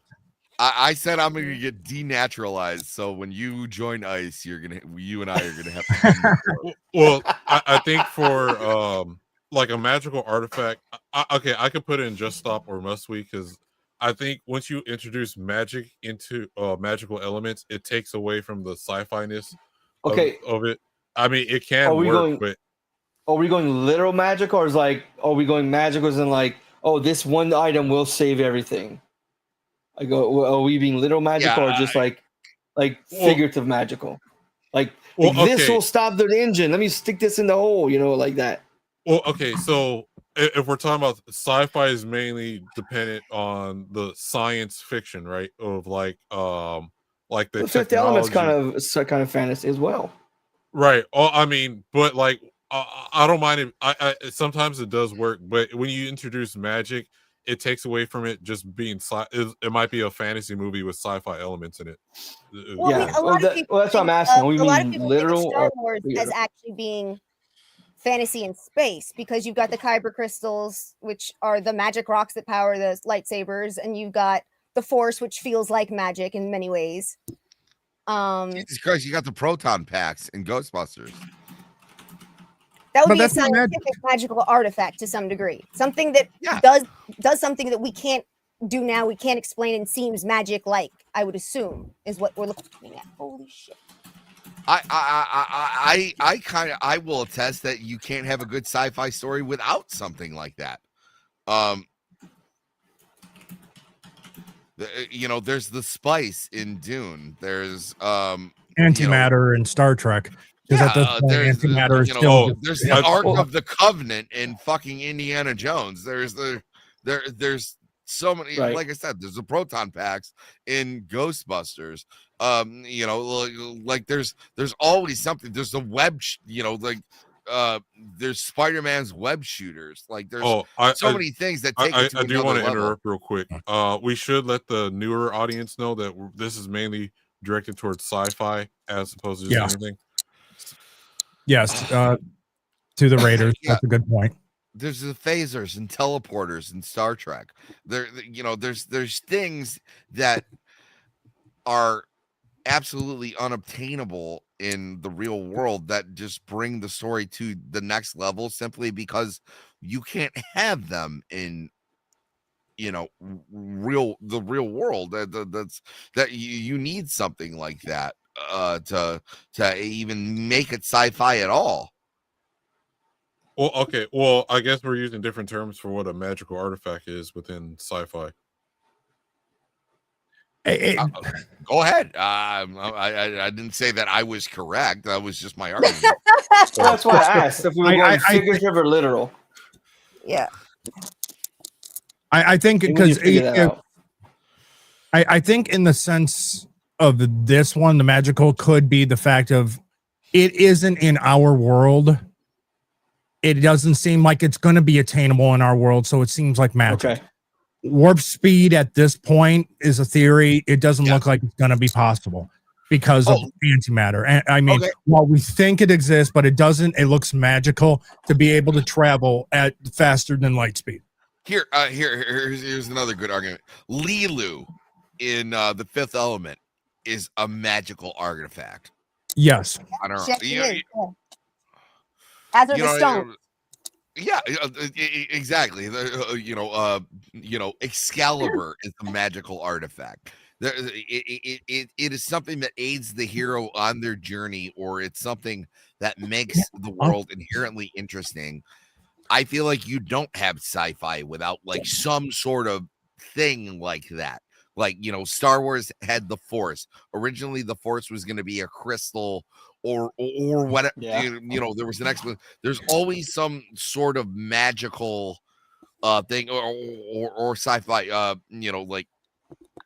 It's the same thing with, if you want to go on the other end, like cyberpunk would be, obviously it's the opposite of the Force, like upgrading yourself. There's always something that augments reality, right? And it's the magical artifact that makes the story fantastic. Like you wouldn't have that without having some sort of like what's the word? Shit. I can't think. Akin to that, you can't have a fantastical story without having something fantastic. Okay, now finally, I'm gonna slaughter this word completely. Anachronistic. Anachronistic. Anachronistic quips, as in Thank you. out Marvel of time jokes. and period. The Like saying Marvel something jokes. from our time period in something that's supposed to be like the 1200s. Just stop. So just stop. Yes, just stop. Just stop. You see, here's what really annoys me is Yeah. anachronistic quips could be done really well. Like, take today's quips from like Gen Z quips and put in a movie set 1,000 years from now. But let's say you take like slang from the 60s and put that in a movie set 1,000 years from now. You could do something cool with that. You could have anachronistic quips as having weird quips today that don't make sense today. Anachronisms aren't bad. It's when it's lazy. Well, they make that argument that I don't know why I keep doing this. They in Aladdin that it's like post-apocalyptic because the genie keeps making these impressions of Meta celebrities jokes. who are Yeah. like long Yeah. gone. Because Well, the Oh, my genie's bad. supposed to be able to go throughout time back and forth, so he doesn't have a time period for his language. It can be anything. Oh, I got an example of one. I like that It's better. not sci-fi, but that Romeo and Juliet movie, but it's in modern times and swords. Or guns. yeah, Romeo plus Juliet. God, that was bad. Oh. That was so Oh, bad. yeah, the Yeah. Baz Luhrmann movie. Yeah, it was That is- it was Baz Luhrmann. Baz Luhrmann. Yeah, it was Leonardo DiCaprio and yeah, Claire thank Danes. you. That's Yeah. yes. And I was I'm trying to think of the actress. I have been reading and watching Romeo and Juliet since I was a child, and that is the first time I could not wait for Juliet to fucking die. Just be dead already. Yeah, no, I wanted to drink the poison at that point.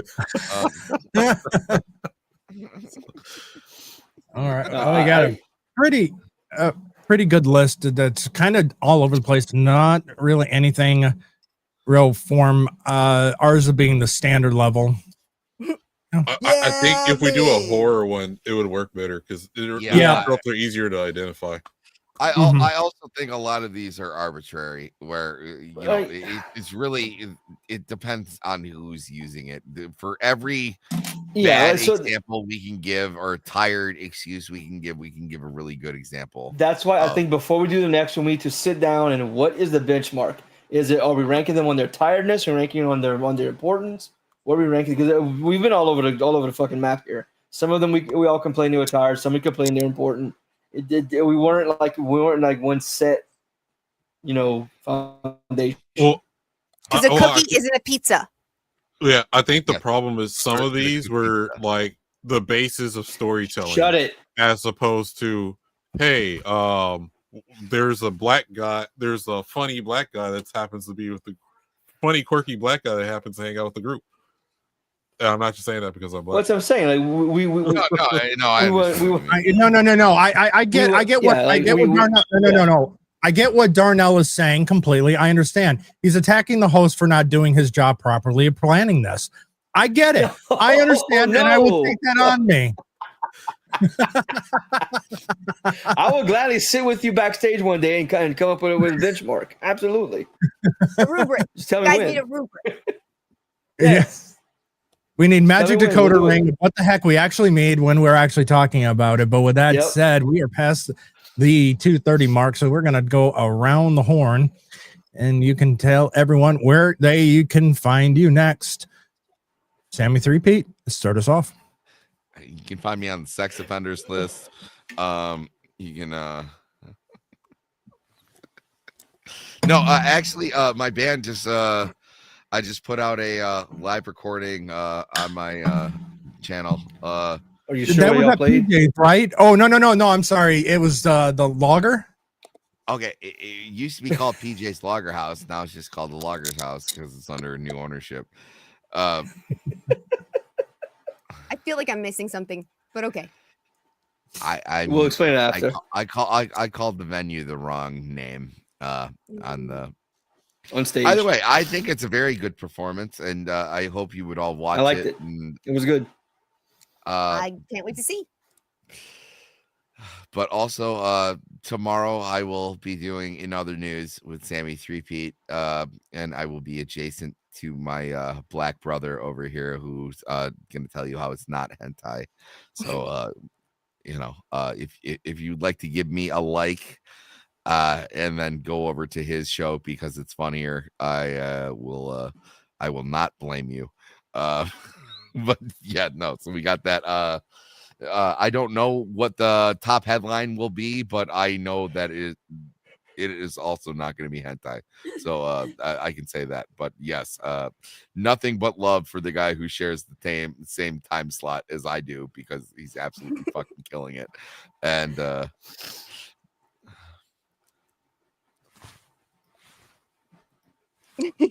I'm the Runaway Vagabond. I host a show called I Swear It's Not Hentai, which episode 16 will be tomorrow, where we talk about weird, obscure anime at the top of my head that I scare the rest of my panel.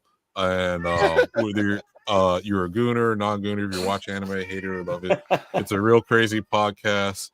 And then also, if you're in Georgia by December 21st, I think, I will be hosting I Swear It's Not Hentai panel at Anime Week in Atlanta. Nice. That's really cool. Arza. Yeah. Just working the big boy job. I'll get back to posting eventually. Follow me on everywhere, and you'll know when I post. Mostly just go to X, Arza Chats, and you'll know when I start posting again. Oh, it's for shows? I don't know. You'll know I do have a quick question. So You're in your app, welcome on the news, actually doing streaming and actually doing any kind of shows or anything, are you going to watch some things at least? I watched 2 movies today. Not today. Last week, okay? I watched one of them today, and one was on Thanksgiving, and I'll maybe watch some more. I set up the DVD player to my computer so I can watch it here. I've got my watched display The back Craft here. and Girl Interrupted. I've got a brand new I got a CRT TV finally that works, so I can watch stuff on there or play games on there. We're watching my big TV. I'm so glad that you can view it like shittily. No, some of these movies look better. How it's meant to be viewed. First of all, my LCD shit. That TV's not very good, but it's free. I also got that TV for free, and that TV looks phenomenal. In fact, that TV looks better than that TV on most things. So, kind of surprising. Tiny Butt Fears. Where can people find you next? You can find me tomorrow on Vagabond's channel for I Swear It's Not Hentai. Which is, you didn't say what time it was. It's 5 Eastern. No, it's 5 Pacific, 8 Eastern, right? Yeah, it's 5:30 Pacific, 8:30 p.m. Eastern. There you go. And that's why you look weird. There's not a cat on your head. Yes. Yeah. Pikachu. Other than that, I will be back here on this channel, on Rumble of this channel on Tuesday for Nerds Covering the News. I will be back here again next weekend for Insert Title Here, and then next Sunday I will be on Heavy Metal Nate's channel for Dungeons and Dragons, Curse of Strahd, Season 3. We have a lot of fun. We're all completely crazy, and we interact with our chat, so come watch. Other than that, on the 8th, I'll be on Moxie Dame's channel. And that's just about it for the moment. You can follow me on X. I finally have an account again. And I'm free most days. Happy to be on people's streams if they need a guest. Hit me up. All right. Darnell, where can people find you next? Monday, a Pop Culture Beatdown, 9 p.m. Central on Third Railify, Alan Rumble at Third Railify on Rumble. Tuesday, 9:30 p.m. Central on Mr. Burger's channel on YouTube. The Mr. Burger 30-minute trivia blitz with Kira and Quizmaster Darnell Quiggley. But I think this is the best of this week, so we're not doing it Tuesday night. Friday night, Two Civs and a Pig with myself. Sammy Snores a Lot. And Killer Games Mike. I had to fuck with you, dude. I had to fuck with you. What do you mean? That was like an anime pouty face you made right there. We watch body cams and they ask questions. I give answers. Mike wants to tase people, and I tell him he can't tase people. That's at 9:30 p.m. Central Time on my Rumble at Darnell Quiggley, all one word. Saturday, back here, 9 p.m. like we always do every week. Sunday, I'm not sure what time I'll be showing up tonight because the kids have a play. I might be a little late for that. I bounce in and out of Third Railify all week, and finally go to my Rumble at Darnell Quiggley. Click on the at Sham Records, the Sham Records channel. Go listen to all some music I got. Got a new Holiday Sex album coming out. 3 songs are out. Got another 16 about to drop. Go check it out. It's dope. It's dope. I'm sorry. It's fucking dope. It's awesome. His music's great All right. too. All of the panelists links are in the description for the show. Are in the description for the show. Go and check them out. Give them a follow. Give them a like. May leave a comment. I am the host of Insert Title Here, Drunken Emerald Arrow, and I'm about to lose my damn mind because my kitten right now is pissing me off right behind the monitors and messing with stuff. And so he's obviously going, pay attention to me. I want attention now. So end the damn show. So with that said, over on Rumble, I'm going to be sending you guys off to Project Egg Roll. Get off the monitor. Hey, Project Egg Roll is where you guys are going to be going next. Coming up next on Tuesday at 6 p.m. PST on my channel is Nerds Covering the News. And then I am all over the place. Check my X for where I will be next. And then I will be back here at 7 p.m. next Saturday for Insert Title Here. Everyone have a great weekend. We will see you next time. Take it easy. Stay safe.